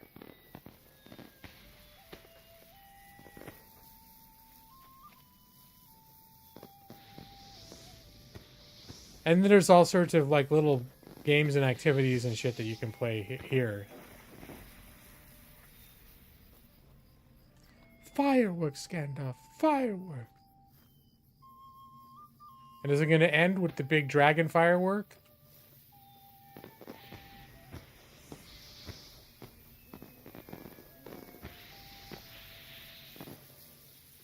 This is pretty, I gotta say, this is pretty cool.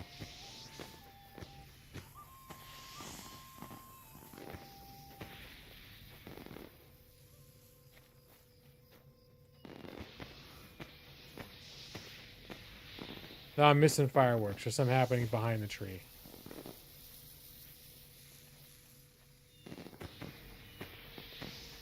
I'm just here for the fireworks show.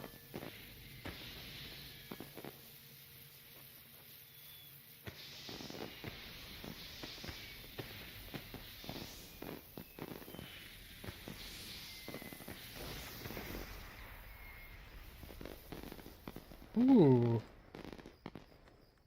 That one's cool. Oh, I hear the fuse is lit. Oh, this looks like a grand finale.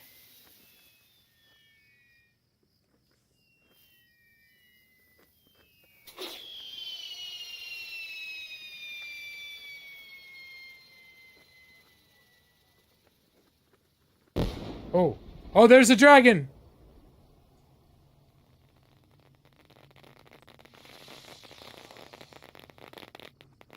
All right. So I think that was a recreation of the fireworks show for Bilbo's birthday from Fellowship of the Ring.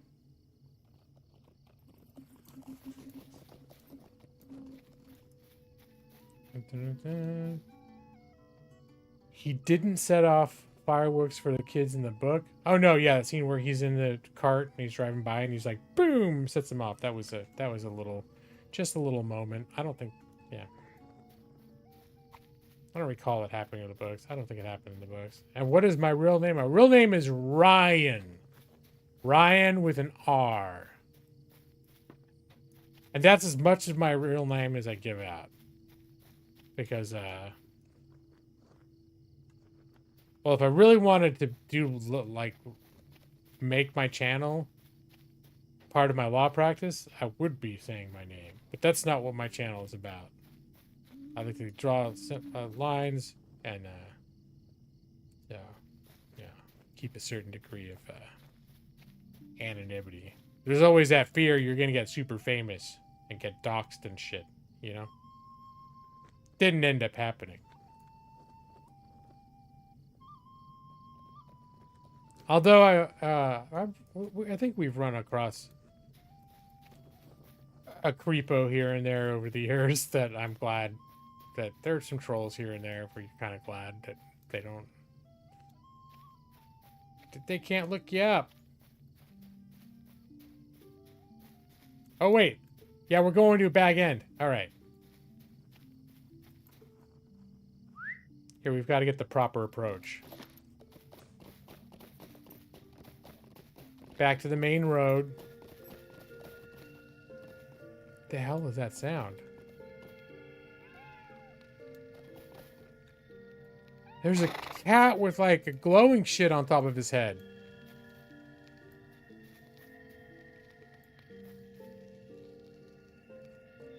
The hell is that?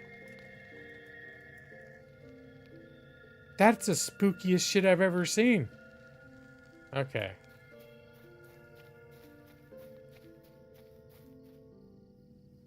Ryan's the youngest son. He's the one you met. Well, the other one used to come to my stream sometimes. Was he Roasted Goat? Or was that Ava's son? I get a little confused. There are a couple people's sons. I think it was Roasted Goat was your kid, right? Who did that mobile game channel that blew all of us adults out of the water and immediately had 10,000 subs.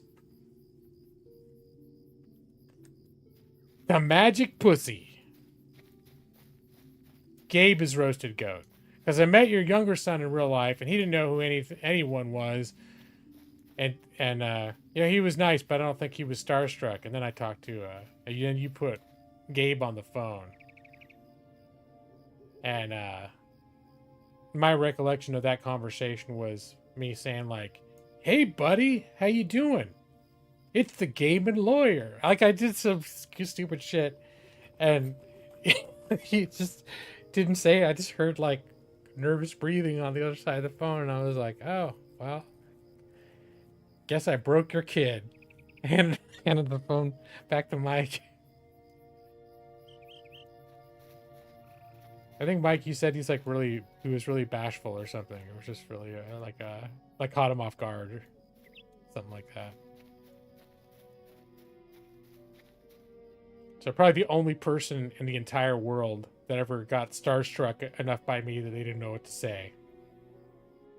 One of the only people in the world that got starstruck, period. Yeah, Ryan wasn't starstruck at all.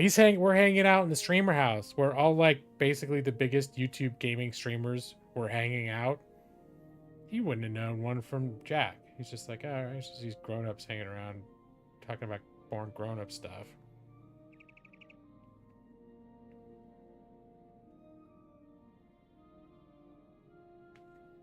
Foxy Zilla was more enamored by him. Yeah. Your kid sitting in the hot tub for like an hour with... Did he go in the hot tub, actually? I know he's hanging out by the hot tub with Foxy Zilla in her bikini. It's like, your kid's living the life, man.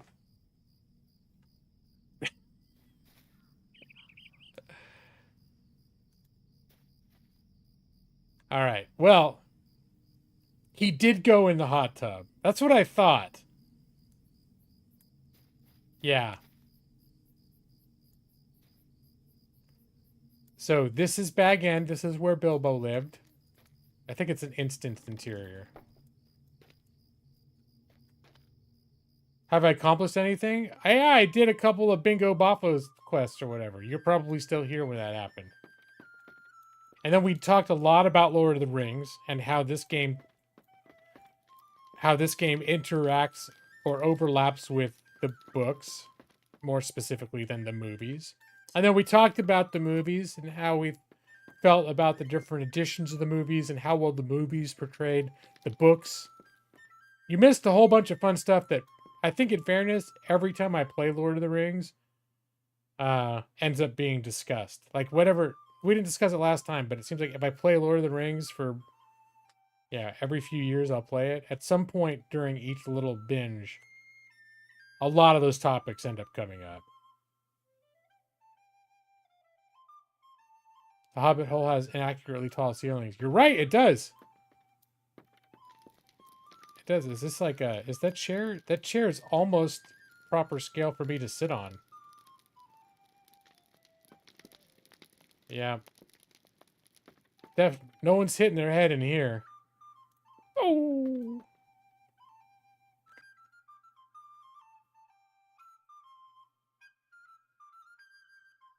He started talking to her about potions in Minecraft. And I asked her if he was being a bother, and she was enjoying her time. No, I remember that. Like, yeah, no, I remember she was specifically... And there was another girl, too, weren't they? Wasn't he in a hot tub with 2 girls?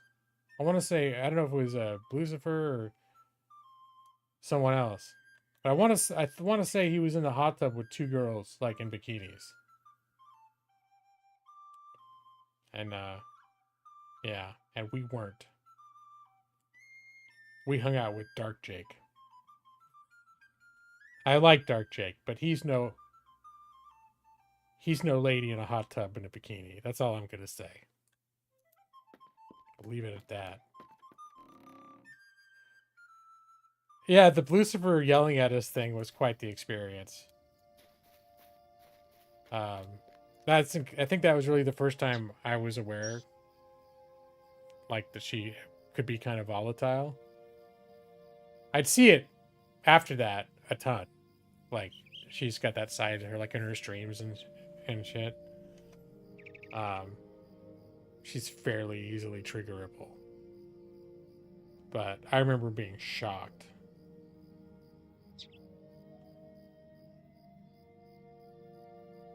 So yeah, because it was she yelled at us because it was I want to say bed and breakfast. What the hell is that stuff called? I don't know why. Airbnb. It was an Airbnb. And the Airbnb had all these contractual terms because it's just in the middle of this regular suburb where all the houses are packed close together. It's like single family residences. And they're real close together. And there was all this stuff about, like, if you can't throw parties, you can't do this, you can't do that. And of course, all that they wanted to do the whole time is throw parties and have everybody over.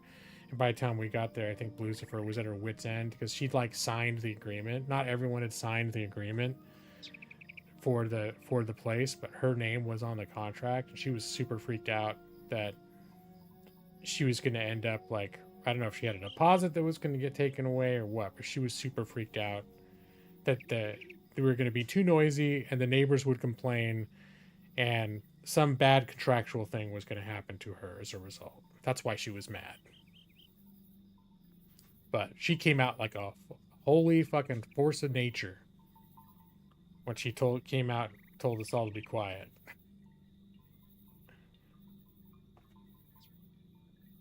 This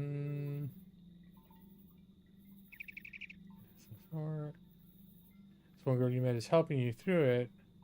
Oh, she keep your head above water. Okay, I see you. Oh, there goes the firework.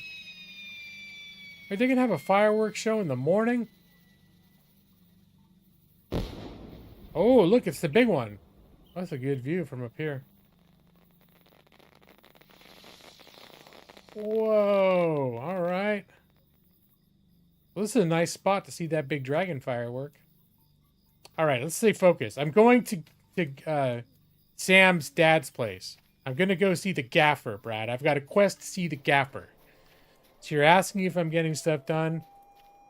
I am getting stuff done. I just get sidetracked. The gaffer lives right down the road from Bag End, so I got to check out Bag End. We got to the party tree, and basically the fireworks show from Bilbo's birthday party was happening. And it was actually surprisingly spectacular.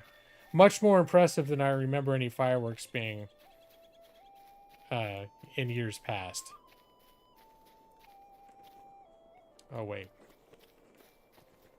I should just look at the map. Okay, it's down here. Because I keep thinking it wasn't Sam's hobbit hole right next to Bilbo's, or Frodo's, but no, it was like further down.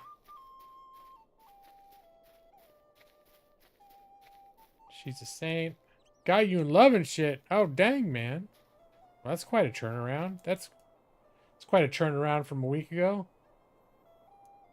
All right. Well, hey, you know, you're probably still wading through the shit a little bit, but it sounds like there's at least some silver linings at this point, so I'm happy to hear that. You gonna try to get some sleep? Good to talk to all of you. God bless. Yeah, you too, Jada. Go. You hang in there, and yeah, continue to root for you, man. You take care. The highlight of your day was Narcos telling you to stop being so handsome. That sounds like something Narcos would say. I don't remember that, but Narcos was cool. Narcos was probably one of the he was probably one of the coolest people that I met that day.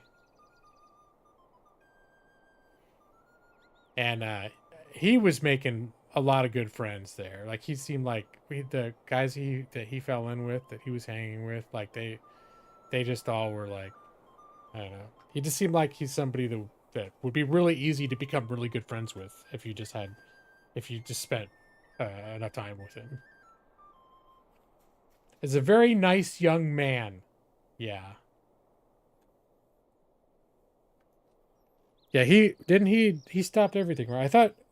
I get confused because I think he moved back to Twitch for a little while, and then I lost track of him. But he's like been not streaming at all for many years at this point, I think.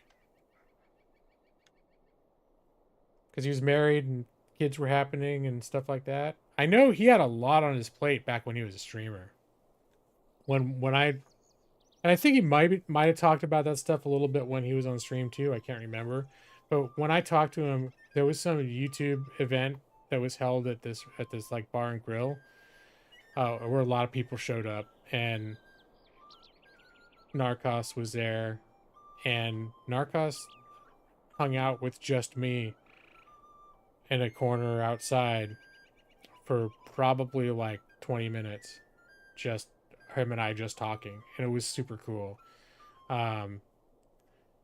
And I think it was during that talk that I realized, like, oh, this dude has got like he has got a lot on his plate, between like there's being kids around and married and working, and he might have been working 2 jobs.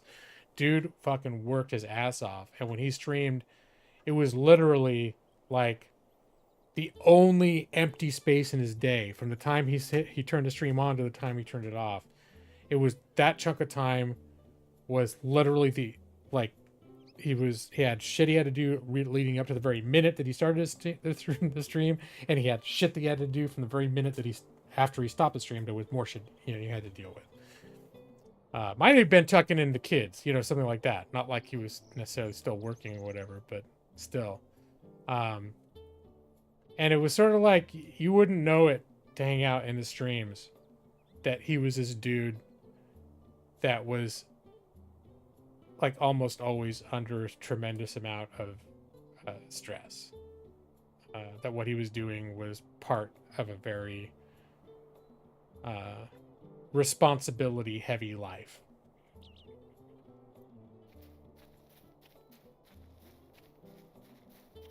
All right, there's the gaffer, Brad. You still there? Yeah. Because I'm about to make some progress. That's why I call it out. And Brad, I did ask a couple times, and it's when you weren't here.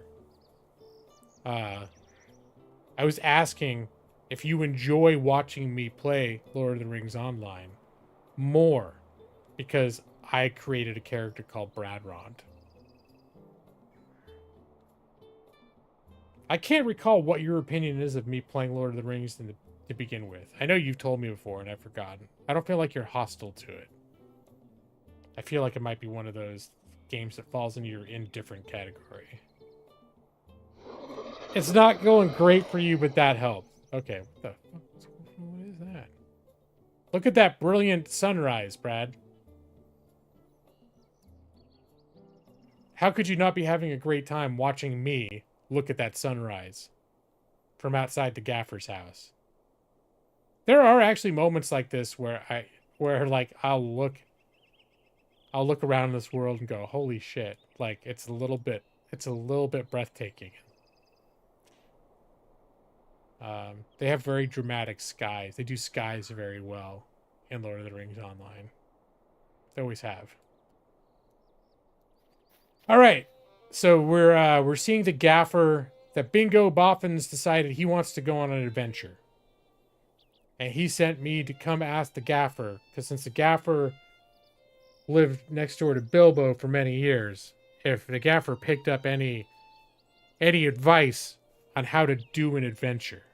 That's why I'm here. Training for the journey is the name of the quest. What do you need? What's that? You say Bingo Boffin wants to go on an adventure? Here I thought the Delvingfield Boffins were respectable sorts. Gaffer hems and haws for a moment. You tell young Bingo the only advice I have for hobbits thinking of leaving the Shire is this. Don't. Naught but trouble ever came of a journey. Mr. Bilbo was as well-spoken a hobbit as you could hope to meet. But I'm feared he mixed up with some downright odd folk abroad, poor fellow. I have no advice for Mr. Boffin, but I do know that he'll be wanting for foodstuffs on his journey. If you run up to Appledores on the side of the hill and pick up some fallen apples, I dare say his stomach will be satisfied, even if his head will not. Good day to you. Wow. He's kind of a prick and thoughtful at the same time.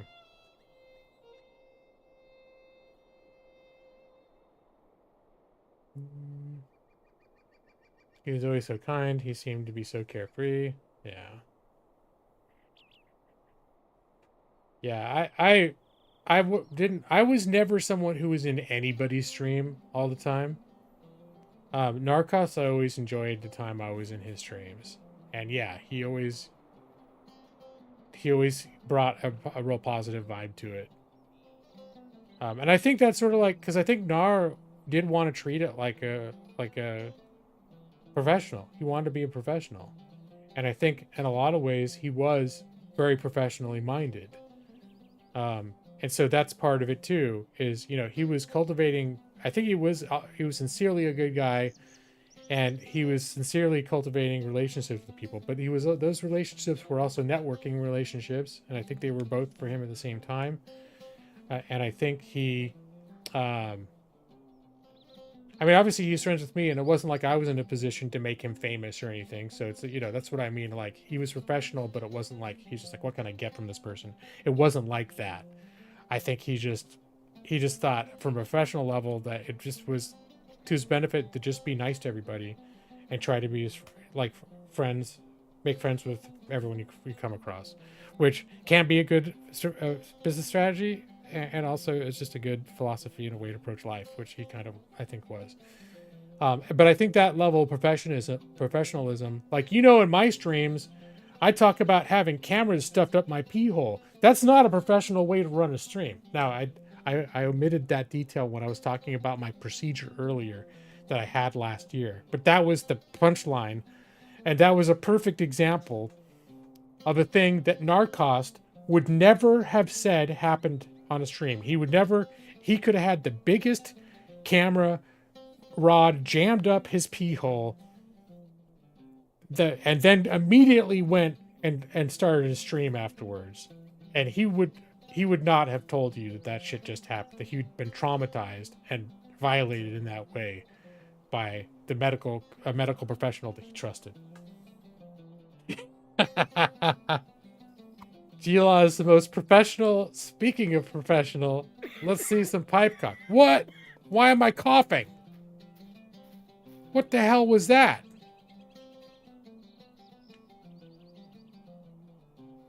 Somebody's throwing stink bombs on Gaffer? I don't know what that was. All right.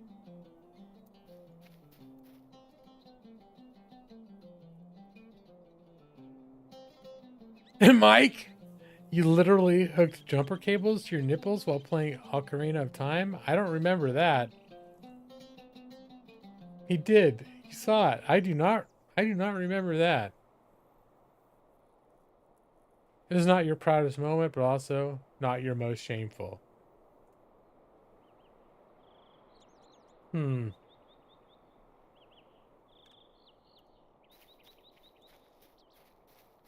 don't remember all the antics you got up to. I know you've always had a weird sense of humor, and that you weren't shy about sharing it. Oh, are we gonna see the pipe cock? Look at that big old fiber from Evie. For kink and for lawyer. Let's see the pipe cock. But for real lawyer, awesome. Thank you, Evie23. We're gonna get that notification here in a second. We're gonna see pipe cock. We don't see pipe cock that often these days. It's not like 2018 when I was a professional streamer and I never talked about scopes going up my pee hole.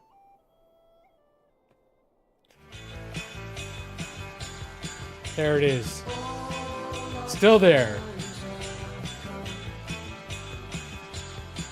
That thing right there may single-handedly be responsible for my channel never reaching pro status. I used to joke about that. I get rated for my big streamers, and I get flooded.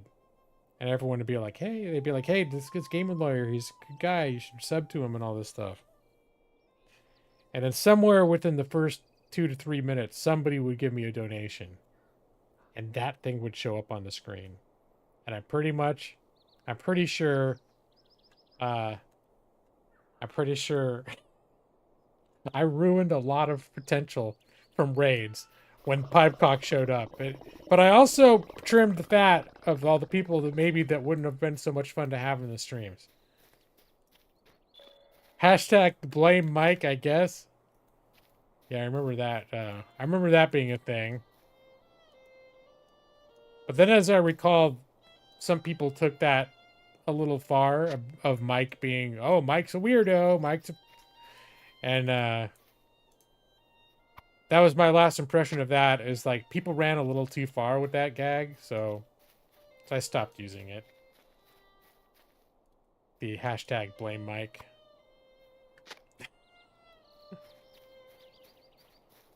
Also, there was that one kid, Jared Shelton, used to come in here, and that's all he'd ever do. Every time he'd show up, whether Mike was here or not, he'd just show up, and he'd say, hashtag blame Mike. It was like one of his... And then he'd, usually within 5 minutes, be picking a fight with somebody, and then he'd get blocked. Then he'd beg to be a moderator. Oh, you guys remember Jared Shelton? It's been a long time. He was a regular back when probably I projected the impression to some people that I was a up-and-coming streamer.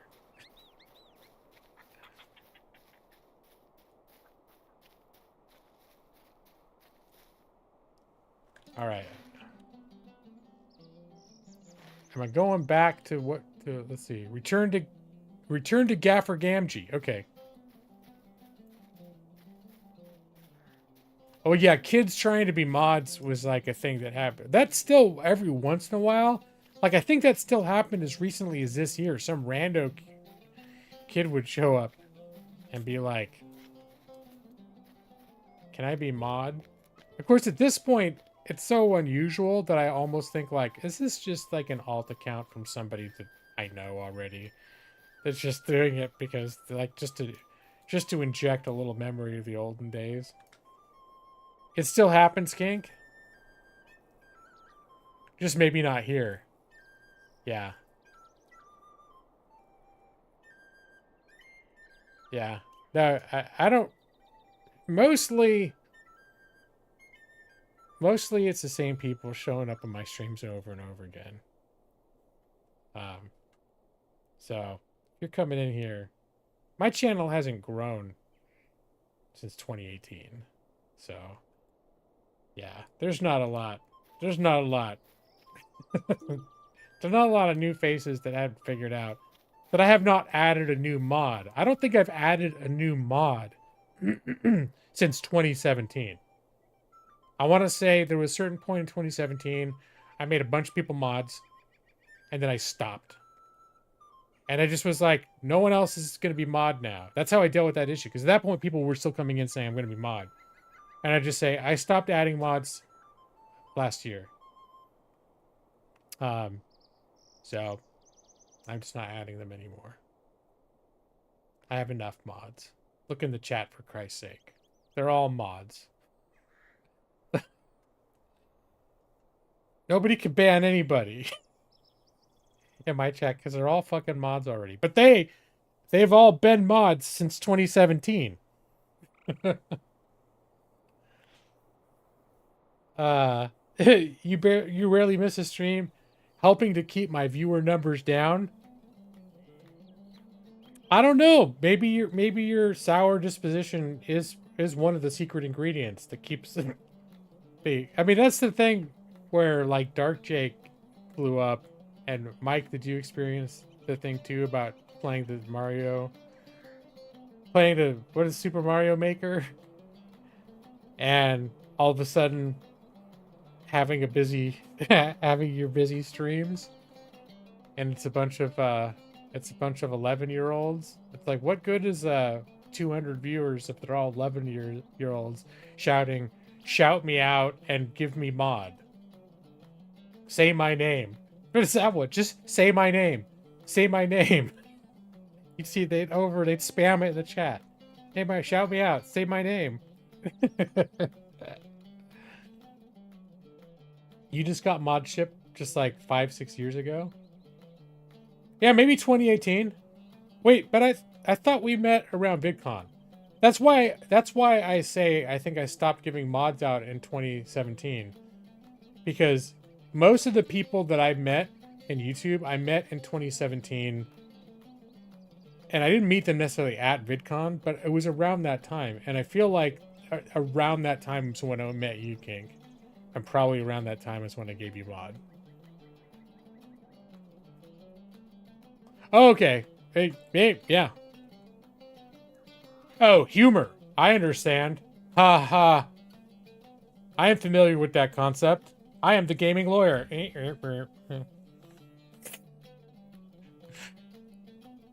Mario Maker. One of the many factors that led to you quitting. You got killed by a P-switch and it became your entire legacy? Yeah, I don't know. That game just always looked irritating to me. And the idea... I mean, I never had a Nintendo anyway. If I'd had a Switch, I would have played it. But, that guy's like, why has this dude been standing here, pacing back and forth for the last hour? It's because I'm Brad Ron, damn it. And that's how I do. I stand places, I shuffle my feet, and I don't do anything productive for an hour. That's how I play the game. There's people, if they're actually watching what I'm doing in game and don't understand what's going on, probably very confused. No, not that anyone gives a shit or is watching at all, but in the event that someone did, for some reason, pay attention to what I've been doing in the game, it'd be very, very disappointing. Switch, Mario Maker on Wii U. Oh, that's right. Switch came later, huh?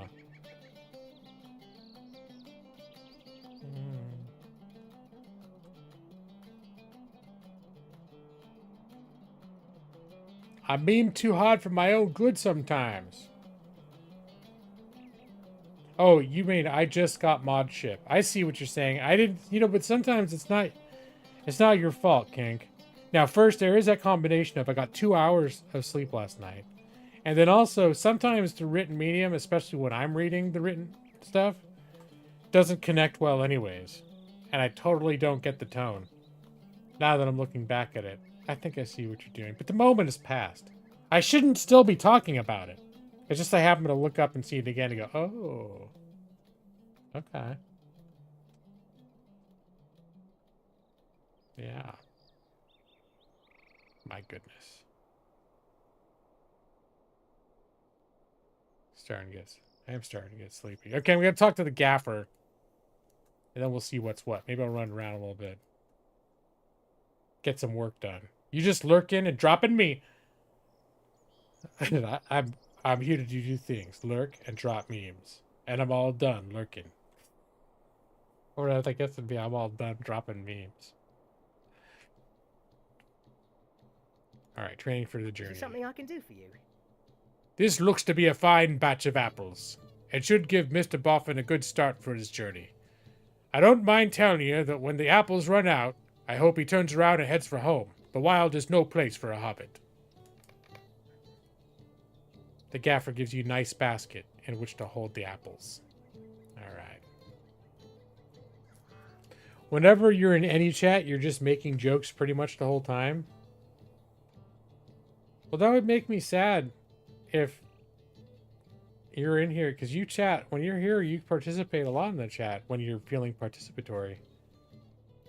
And I haven't been laughing a whole lot. Should I have been...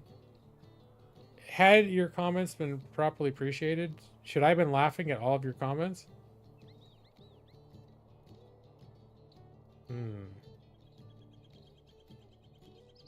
Yep. I don't know. I'm probably overthinking this. Okay. So now I have to bring the apples to Bingo outside his hobbit hole in Mickeldelphing. Alright, we can do that. But we're going to take our horse. You can't defend me, my guy. Alright. Well, you know, I wouldn't do it intentionally. But sometimes it's the unintentional things that hurt the most. Like, if you come in here thinking, oh, man, I am fucking hilarious. I'm going to go in here, and I'm going to bring the house down. These people in Gaming Lawyer's chats are going to be pissing. Gaming Lawyer will actually shit himself on the stream when he reads the comments. He's going to shit himself 25 times. And then you come in, you start dropping these comments. And I just look up and I go, oh, hashtag blue wave. Oh, all right, what? Okay. All right. What? Like, just like not. You wish you felt that way about yourself? You're like, I'm gonna go into Game of Lawyer stream. There's gonna be a lot of changing of underwears. Because I'm gonna bring my A game and fuck these people's biofunctions up.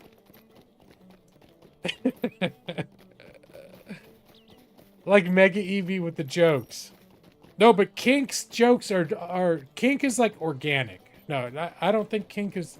He's not the... I don't think he's the type of person that normally thinks of things ahead of time and then bombards people with it. It's all very in the moment and fluid, right, Kink? Am I getting you right? You seem like you're that kind of sense of humor. That's sort of the way that I am. I can't tell a joke to save my life. But I'm constantly... Like, it happens at work and stuff a lot, where I'm constantly seeing the humor in things and then making, like, snarky comments. It's all improv. There. I'm in a school zone. I've got to ride my horse slow now. Hey, look, it's Ethan. Howdy, howdy. For your regular drop-in. Yes, you do. You're pretty regular about it.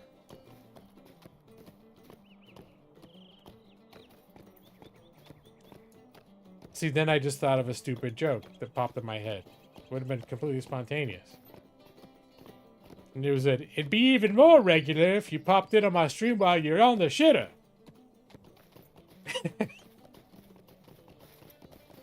Which is, that's the time when a lot of people check in on their social media. Truth be told. Whether they admit it or not.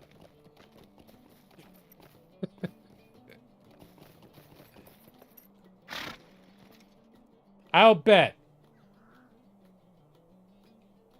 more than one person that's been in this stream tonight has, at least at some point, been taking a shit while they've been watching the stream.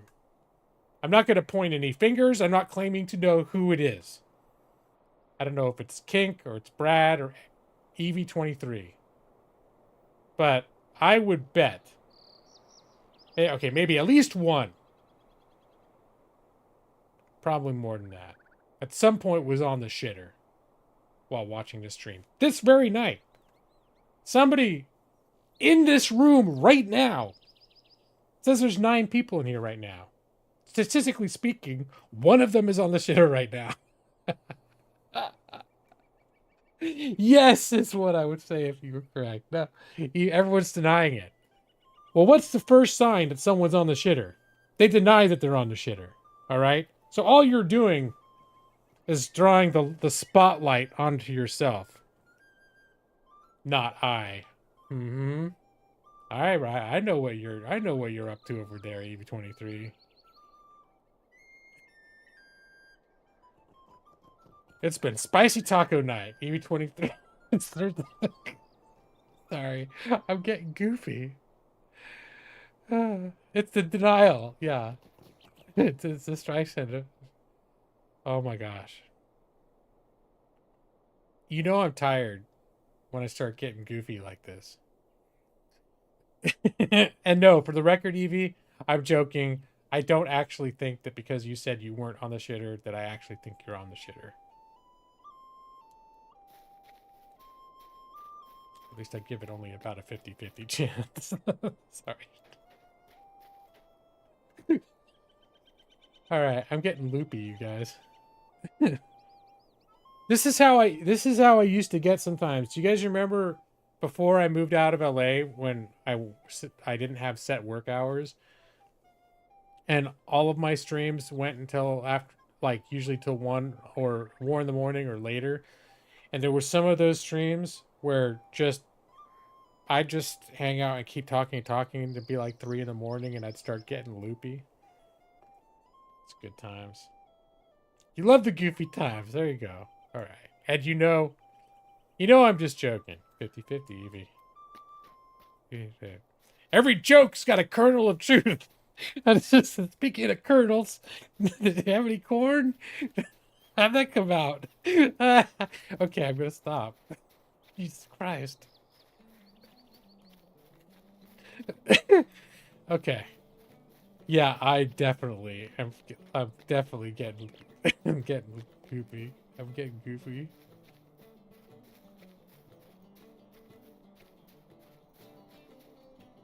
And those were the days when you worked overnights. Okay. I played those games for 10 minutes? What? Which games?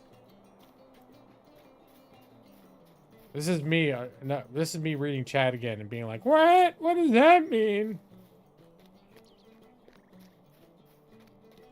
To what are you referring? All of them. I just realized I'm warm. And I'm hungry. And I'm tired. And I'm fucking silly. All these things. That happens when I'm tired. Oh, right. We went on Amazon one night and I looked at that milk. Yeah, no, there was some... It was some, like, weird shelf-stable milk that costed, like, $70 for a little half-gallon carton size. Looked like the kind of milk you buy for your fridge. Except it was, like, 40 bucks or 60 bucks or something.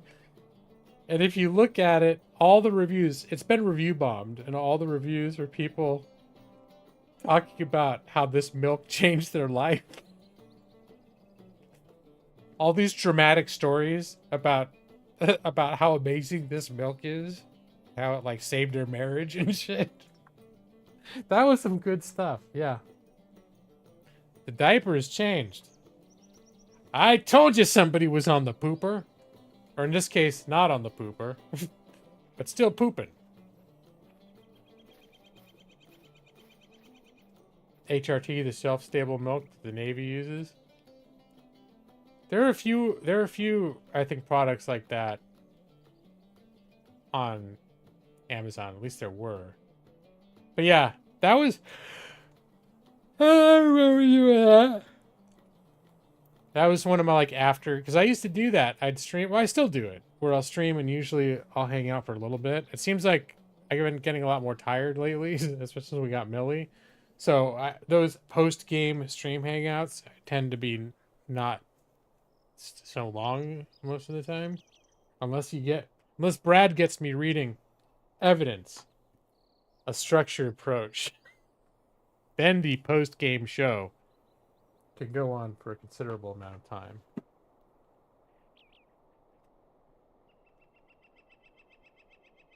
Did I bookmark our place in evidence a structured approach? Wait, shit, did I? I think so. You know what? No, I didn't. There's this little sticky that I put on here, which I must have put on when I was in law school. I almost don't want to move it now because that's like, you're like, oh, what was I doing the last time I actually used this book in a serious way? Next week, all evidence a structured approach, please.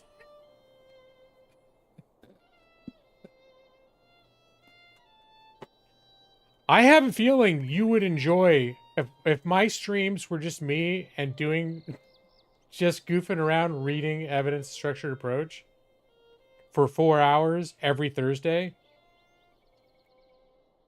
You'd probably like it a lot more than watching me play most of the games that I play. Or as the case may be, not just standing around. I moved though. I'm not standing outside the gaffer's house anymore. I moved and I'm standing someplace else now.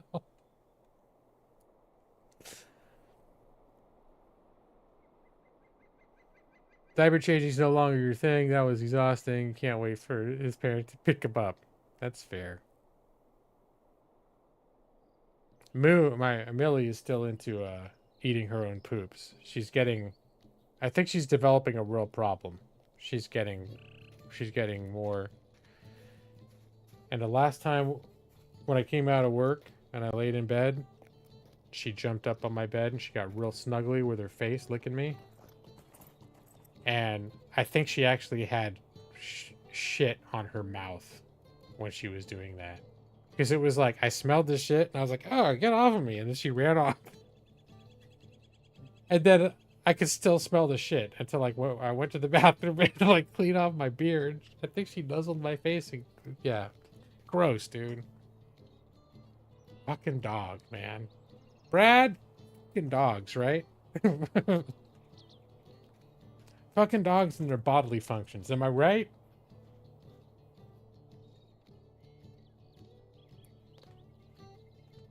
You like talking about evidence and structured approach much more than any MMORPG, even more than when I'm playing Brad Rond. Come on, Brad. I tried so hard to make this good for you. Because I do know how you feel about MMOs. Hold on. Can I set the settings so that it says Brad Rond over his name the whole time? Maybe that'll make you feel better. Grouping. Effect display housing. UI settings.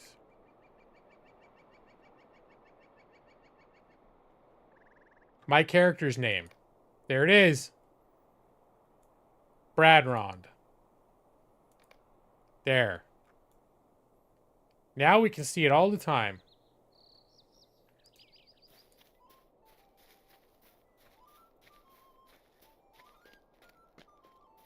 There. Just one more little thing I'm trying to do to make this more engaging for you, Brad. I really hope you appreciate it. In the future, I hope you find a book about comparative lawyering in different countries. After last week, I'm a bit concerned that American judges have too much discretion.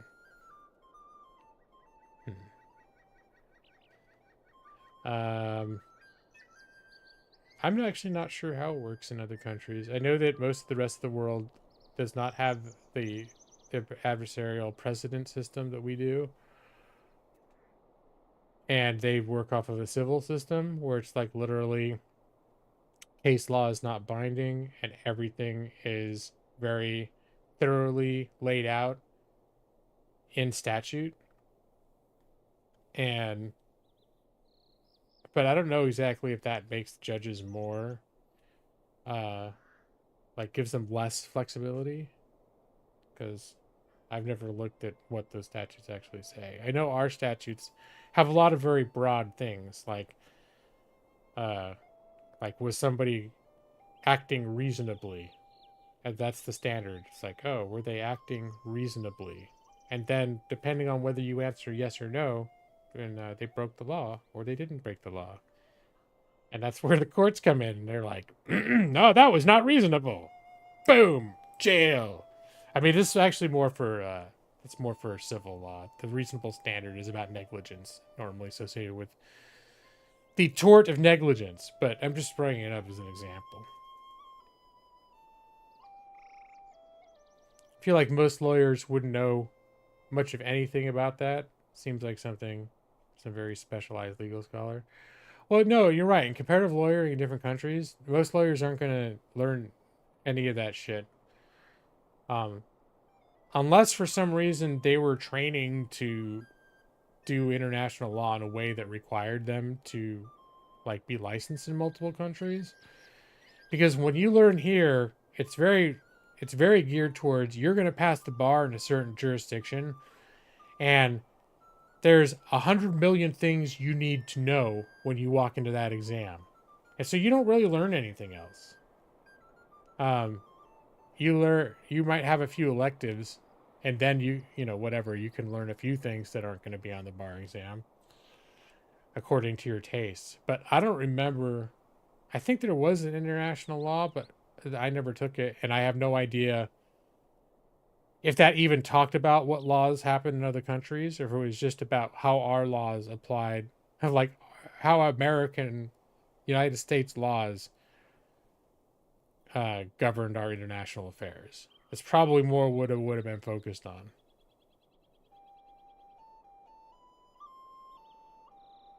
You'd love an Ace Attorney stream? Everyone seems to think I should really like Ace Attorney.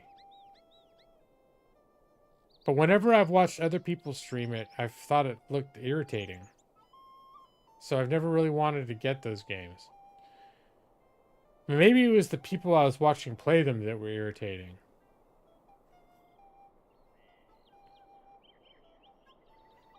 Or just the manner in which they did it. Not that they were. There were people that I specifically remember people doing like voice acting, but like really, really like trying to do pro level voice acting. So they turned it up to 11. And the thing is, if I watch an anime, that's how like professional anime actors do their voice acting. And I hate that shit. That annoys the shit out of me. So the person that I watched doing the similar things doing the Ace Attorney games, when they were voicing everyone in that way, no shade to them. They're probably great at what they were doing. It's just the whole medium is irritating to me. So there's a fairly good chance I will never play those games. Although even now talking about it, there's something in the back of my mind saying, yeah, maybe I'll take a look at them sometime. I don't know. However, people have been saying you should play Ace Attorney to me for 8 years now. And I've seen it's on PC now, and it's been on sale several times. It's one of those things where someone could end up buying it for me, and I'd still never play it. And then I just feel guilty that, like, it's not just that it's like, oh, I can't afford it or something. It's like, no.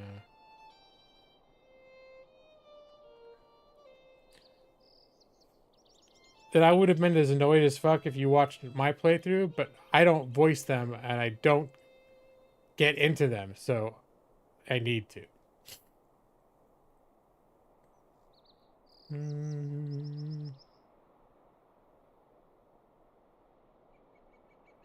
This one takes a very active role in the discovery phase. Oh, Ace Journey. So if you don't voice them.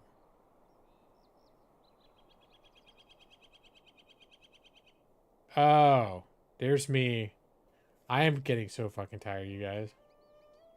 I don't even know if I could be reinvigorated with some shit jokes like I was a few minutes ago. Just a few little poopy jokes. It just sort of re-revved up my engines a little bit. I'm tired, you guys. Yeah, so a couple of you that hear when I opened the stream, that's the very first thing I said. This stream I thought this stream might not even last an hour because I was so fucking tired. But how you described what you don't like is exactly how I voiced them. Okay, now I feel a little bad that you may think that I was talking about you, and that's not true. I'll say who I remember watching do it. It was Blucifer. Blucifer, and I think she probably had some talent as a voice actor.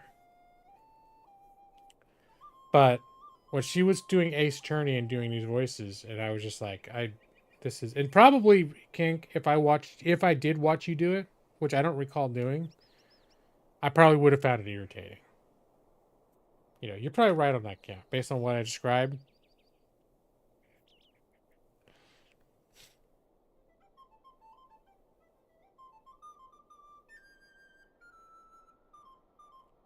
Oh, wait. If I don't voice them, I can't get into the game. Well, that's what I've been enjoying doing, the little voices in some of these RPGs. Reading the quest text for Gaffer Gamgee. And this little weirdo over here, this Bingo Bobos or whatever his name is. Biffo Bobbins. Oh, no.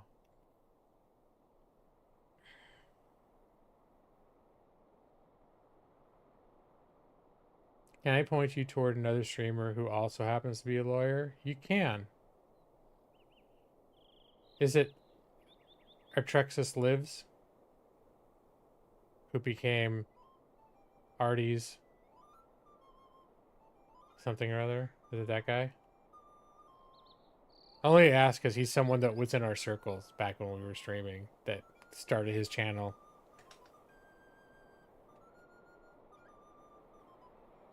I get, oh my god, you're doing the voices? I had no idea because I thought it was from the game. Holy shit, that's awesome, dude. Artie's Corporate Fiction. That's the name of the guy now I'm thinking of. But that'd be a real stab in the dark. Alright, Mike put the link. And now I got a Trojan. Mike gave me a fake link to a Trojan site. Now porn is all over my computer. It's all Mike's fault. Hashtag blame Mike. So I tell my wife when she comes in, she sees all this porn on my... She walks in, sees all this porn on my computer. I said, Mike told me he was giving me a link to a YouTube channel. And I clicked on it. All this porn showed up on my computer. Sorry, I'm getting loopy. That's what happens. I'm doing voice acting right now. It's a voice act of myself in a way that I never talk in real life. But still. It's been prawned. Yes. Honestly, you walked into me being, I'm tired and I'm getting a little bit loopy. So, for example, Mike just sent me a link to a channel, and then my mind went on this whole journey about how it was really a link to a bunch of, like, spam porn sites. Then I ran with it. Mike had nothing to do with it. He didn't ask for that. He didn't do anything that really warranted that kind of divergence. All right. Formerly Students of Gaming. I remember Students of Gaming. I am subscribed to them. Are they still putting out content? They are. Or at least until a month ago they were.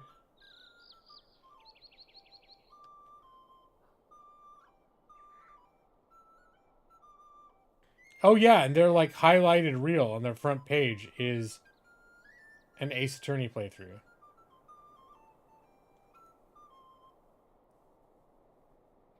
Not this time. Just a lawyer who also plays games.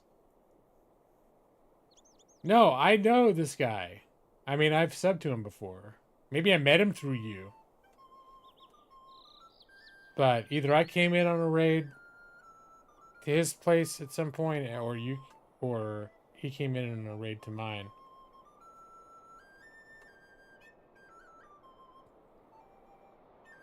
Students of gaming, okay. The butt. Oh no, Mike's got a big butt. Do do do do do do do do do. Do do do do do do do do. That's what he's got. No, but I don't have an OnlyFans. You don't need to have an OnlyFans to have a butt, Mike. That's a big misconception these days. How you doing, Ali? Good to see you. Glad you made it before I shut down the stream. I've been talking about I'm just about to shut down the stream for like 2 hours now. I got 2 hours of sleep last night. I just totally my sleep got totally botched. So I've been like running on fumes all day, and really it was like one of those things where I crashed after work, but I actually never fell asleep. I was exhausted because I was thinking I'm just gonna set my alarm, and then I'll try to take a nap, and then maybe stream if I wake up and I'm feeling alright. I never really napped. I just laid there, kind of like not falling asleep for a couple hours. And then when 8 o'clock rolled around, I was like, well, shit, I'm awake, so I'm tired as fuck, but I'm awake, so might as well just stream, you know? So here I am. But there was like, I said, at any moment I could just crash, and the stream's I'm just suddenly going to be like, so I was going over here. All right, guys, thanks for watching. And then the stream shuts off. I don't even put up the thanks for watching screen. I just swoon a little bit, and then I say thank you for watching, and the stream stops. Oh, when I'm tired, I have all this amazing creativity. These scenarios that I'm coming up with are someone should be writing these down. It's like when I'm drunk and I think I'm funny. Which I don't get drunk that often, but that I do recall in the past getting drunk and thinking that I was hilarious. And then recalling like what I said later and thinking, nah, it really wasn't that funny. I was just drunk. A sleep stream. Your sleep has been weird too. Tuscan milk. That does sound familiar. Did you find it again, Evie? Did you look it up? It's probably still on there. I do not have the initiative to look it up. It's also why, even though I was kind of interested in the pizzas you're talking about, I did not have the initiative to stop playing the game and go look at the pictures you posted. There's so much clicking. Although I did click the channel that Mike shared with me. And then that's when I got all the porn on my computer. Then my wife came in and I said it was Mike. I swear. All this porn that's all over my computer, I didn't open this intentionally. And the joke is that it wasn't really Mike, and I just have a bunch of porn on my computer, and when my wife comes in, I blame Mike. That's the joke, for in case I wasn't which I very well might have been, in case I wasn't making it clear what the joke was.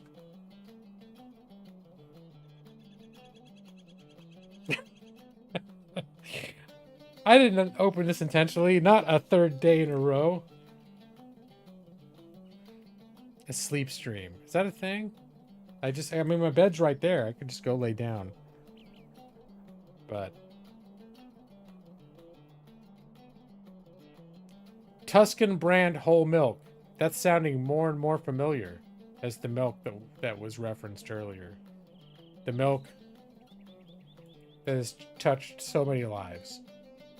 If you read the reviews. On Twitch, people have sleep streams. Like, literally, they turn on the camera and then they go down and they go to bed.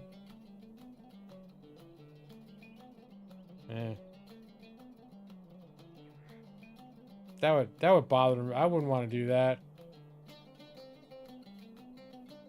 Because first off, I hear reports that I snore. I don't think anyone needs to see that. And once in a great while, I might startle Millie awake with other noises, and she'll go running out of the room. And I don't need you guys to go through that either.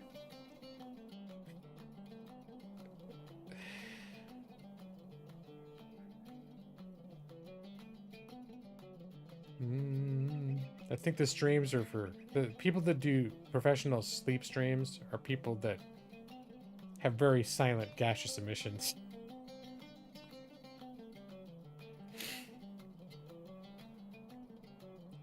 But I also sent him 300 gigabytes of porn. I told him it was Black Ops 6 because that's also 300 gigabytes. Oh, I love that.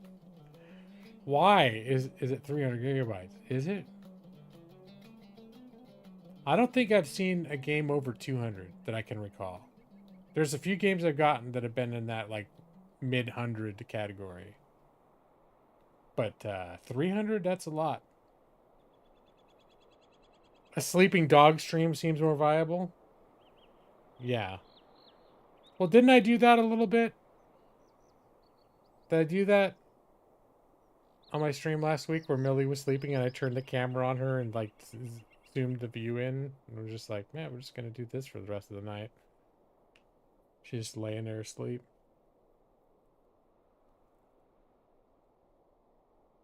You're drawing a certain crowd with audible mid-sleep emissions.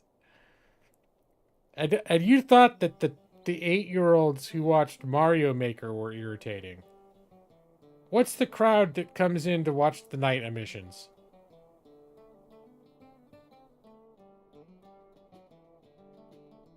That's what Mike's saying. Yeah, that's what I'm saying, Mike. I didn't say it so straightforward like that. Nobody wants to watch me do a sleep stream. I fart in my sleep. I've literally gassed my wife out of the room. She nearly puked a few times. Uh-oh. You might need to see a doctor about that, Mike.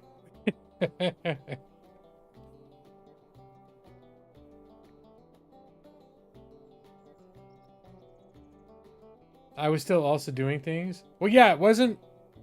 Didn't I... It was this cam, like, here in the corner of the screen, right? When I zoomed in on Millie and I was still doing other shit. Of course people would pay for that. Yeah. The old Dutch oven. Yep. And that is. And I hope you're all enjoying our time here in Hobbiton. Talking about farts and poops and dogs eating poop and rubbing it all over my beard. People pooping their pants. People watching the stream while they're pooping. It's been a recurring conversation. Things involving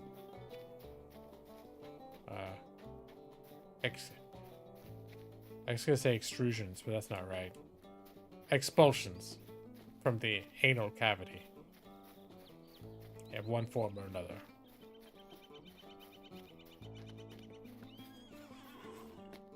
Change the channel's name to the Gaming Anal Cavity. GAC. What does GAC stand for? It's Gaming Anal Cavity. GAC Live every Thursday night. See, this is the kind of tangent that happens when I'm this tired. Write it down. This is comedy gold.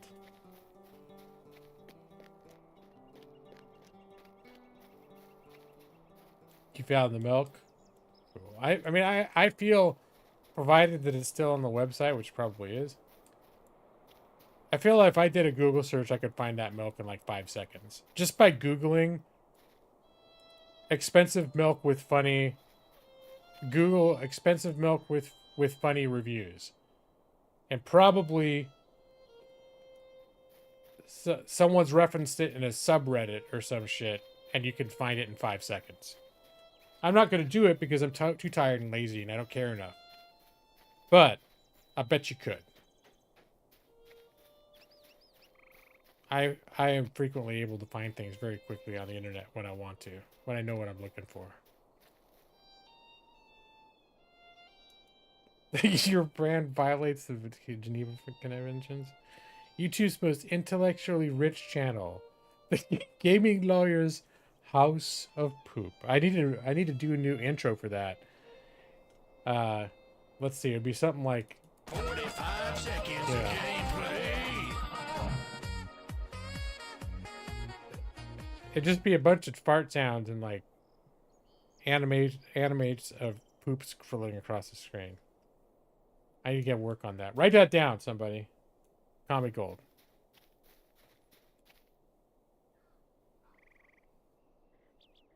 What do I think about Ash of Creation charging people $120 alpha to access key? I don't think about it. I'm not particularly outraged at the idea, but I haven't looked into it that much either to see if there's some reason why I should be particularly outraged. I look at games like No Man's Sky, and like what they've done, which in some ways I think is like beyond the pale, but at the same time I'm like, well, when I hear the arguments for why they're doing it, why they keep doing it, I'm like, okay, I guess I can see that. You know, it's the people funding it, or it's because they're asking them to. Okay.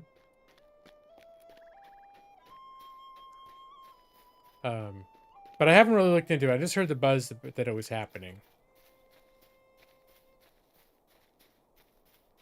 But a lot of times I look at, I mean, the shit like Kickstarters and things like that, where they may like ask people doing a Kickstarter campaign to drop a big chunk of pocket change, and that's sort of how I look. Like just my knee-jerk reaction to you posting that was like, hey, if they're trying to fund their game in the alpha stage, and they're sometimes an inflated price like that, is like the intention is like, hey, it's not that we think you're getting your money's worth by paying this much, it's that we're essentially offering to we're essentially giving you an opportunity to help fund the development of this game if you would like to do so. I don't know if that's what they said, if that's why they charge that much, but that's sort of how I look at it in the alpha stage. We're 2 hours into the stream. 50 in-game feet have been walked. No, look. I done more than that. Okay. I started, well, where I did literally start 50 feet from here. That's true. Actually, no, it's maybe in this, it's more like 100 feet. I did start here, but I went all the way to Hobbiton. I went to Bywater. I walked through the farm festival. I didn't do any of the farm festival. There's a lot of stuff happening. Oh, shit. There's Evie.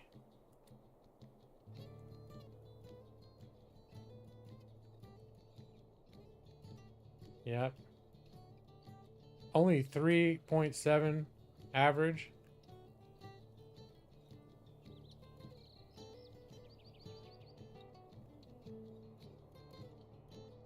I was like, are people still leaving reviews on this? And then I looked, and one of the top reviews is from July 4th, 2024. So it's like, yep. People are still jumping on this bandwagon. Oh no! It says it's currently unavailable. We know when or if this item will be back in stock. Wow. I wonder how long it's been unavailable.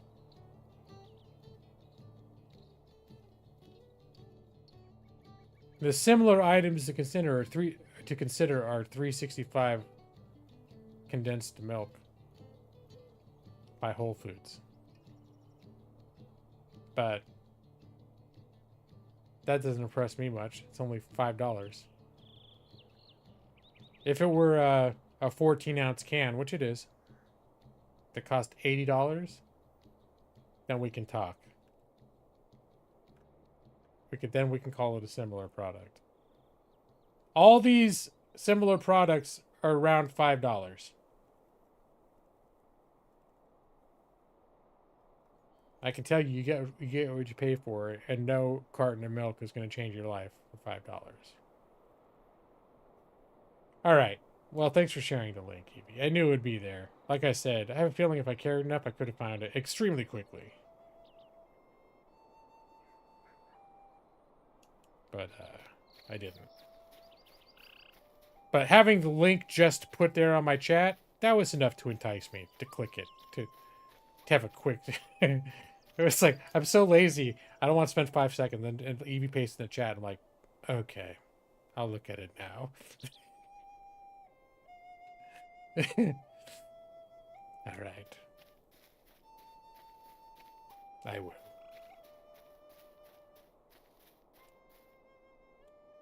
This hobbit's name is Odo Pipes. Sounds like a hobbit porn name. Why do they call him that? What's an Odo Pipes?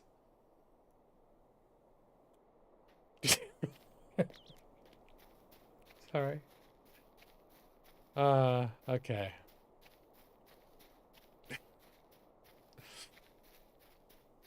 I'm not gonna ruin the Lord of the Rings. I'm not gonna ruin... I love Lord of the Rings. I love Hobbiton and Hobbits. He was part of the Trojan? What does that mean? Dildo Dragons! Yes. The porn hobbit name is obviously Dildo Dragons. You know it's got to be dildo in there somewhere. I mean, Bilbo is practically just one dyslexic utterance away from being dildo.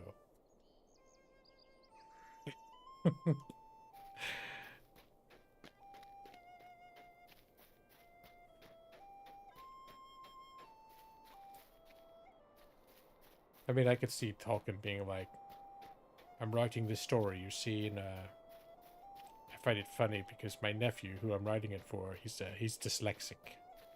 So I'm teaching him to read by reading the story I've written for children.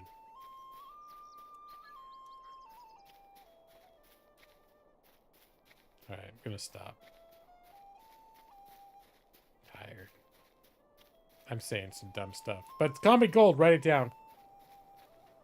Including my declaration that stuff's Comedy Gold and that it should be written down. That's also part of the Comedy Gold that should be written down. Willy Bum Bum sounds like a Hobbit porn name. It does. We should do further research for next edification. I don't agree with that statement. I don't, because yeah, I think I mentioned my first job was working at a video store. And one of the main reasons we could compete with Blockbuster, like there's certain big chain stores that came that we couldn't afford to stock as many movies as them. We could not compete with them in a lot of ways. But one thing Blockbuster didn't have, no Blockbuster had, was the porno section. The special room in the back of the store with the swinging saloon doors where all the porno movies lived.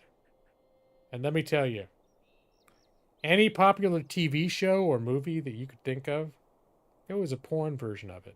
The one I always bring up is Sex Trek: The Next Penetration. For some reason, that stuck in my mind. And that came out, you know, shortly after. Because I was working at that store. I started working at that store while Star Trek: The Next Generation was like in its first or second season. Remember his promise to Nick. What?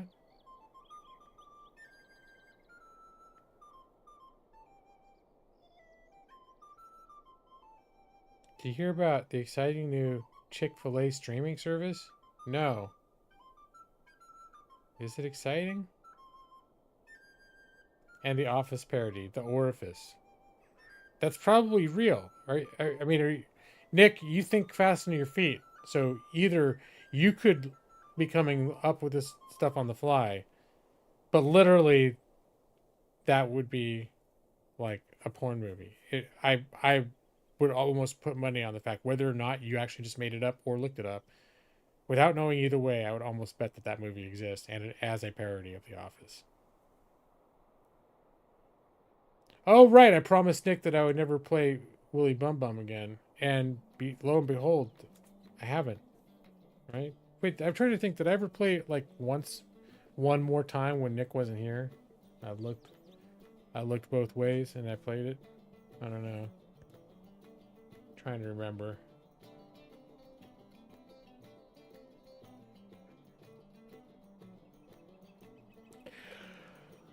Oh god. Oh god. I'm gonna do it. I'm actually gonna do it. I'm gonna kill the stream. It's 11. I actually still have to work tomorrow. God help me. Can't go into basically been up for I can't go into work tomorrow. Basically been up for 36 hours and then I shortchange myself again tonight. Wait a minute. Oh, it's dark, but my picture's still there. I was like, did I already go to the dark screen? First you go to the thank you screen. Then you go to the dark screen. Then you click the creepy lullaby button. Go to sleep and good night. Your eyes are getting so heavy. Go to sleep now, kink. Alley, Evie23, Nixie, and Mikey L the Gamer. Go to sleep, Rat Richard. I'll be waiting for you in your dreams. Ethan? Think Ethan's still here? I think that's everybody that came to my stream. Period. I'm gonna be thinking about which ones were on the shitter when they were watching.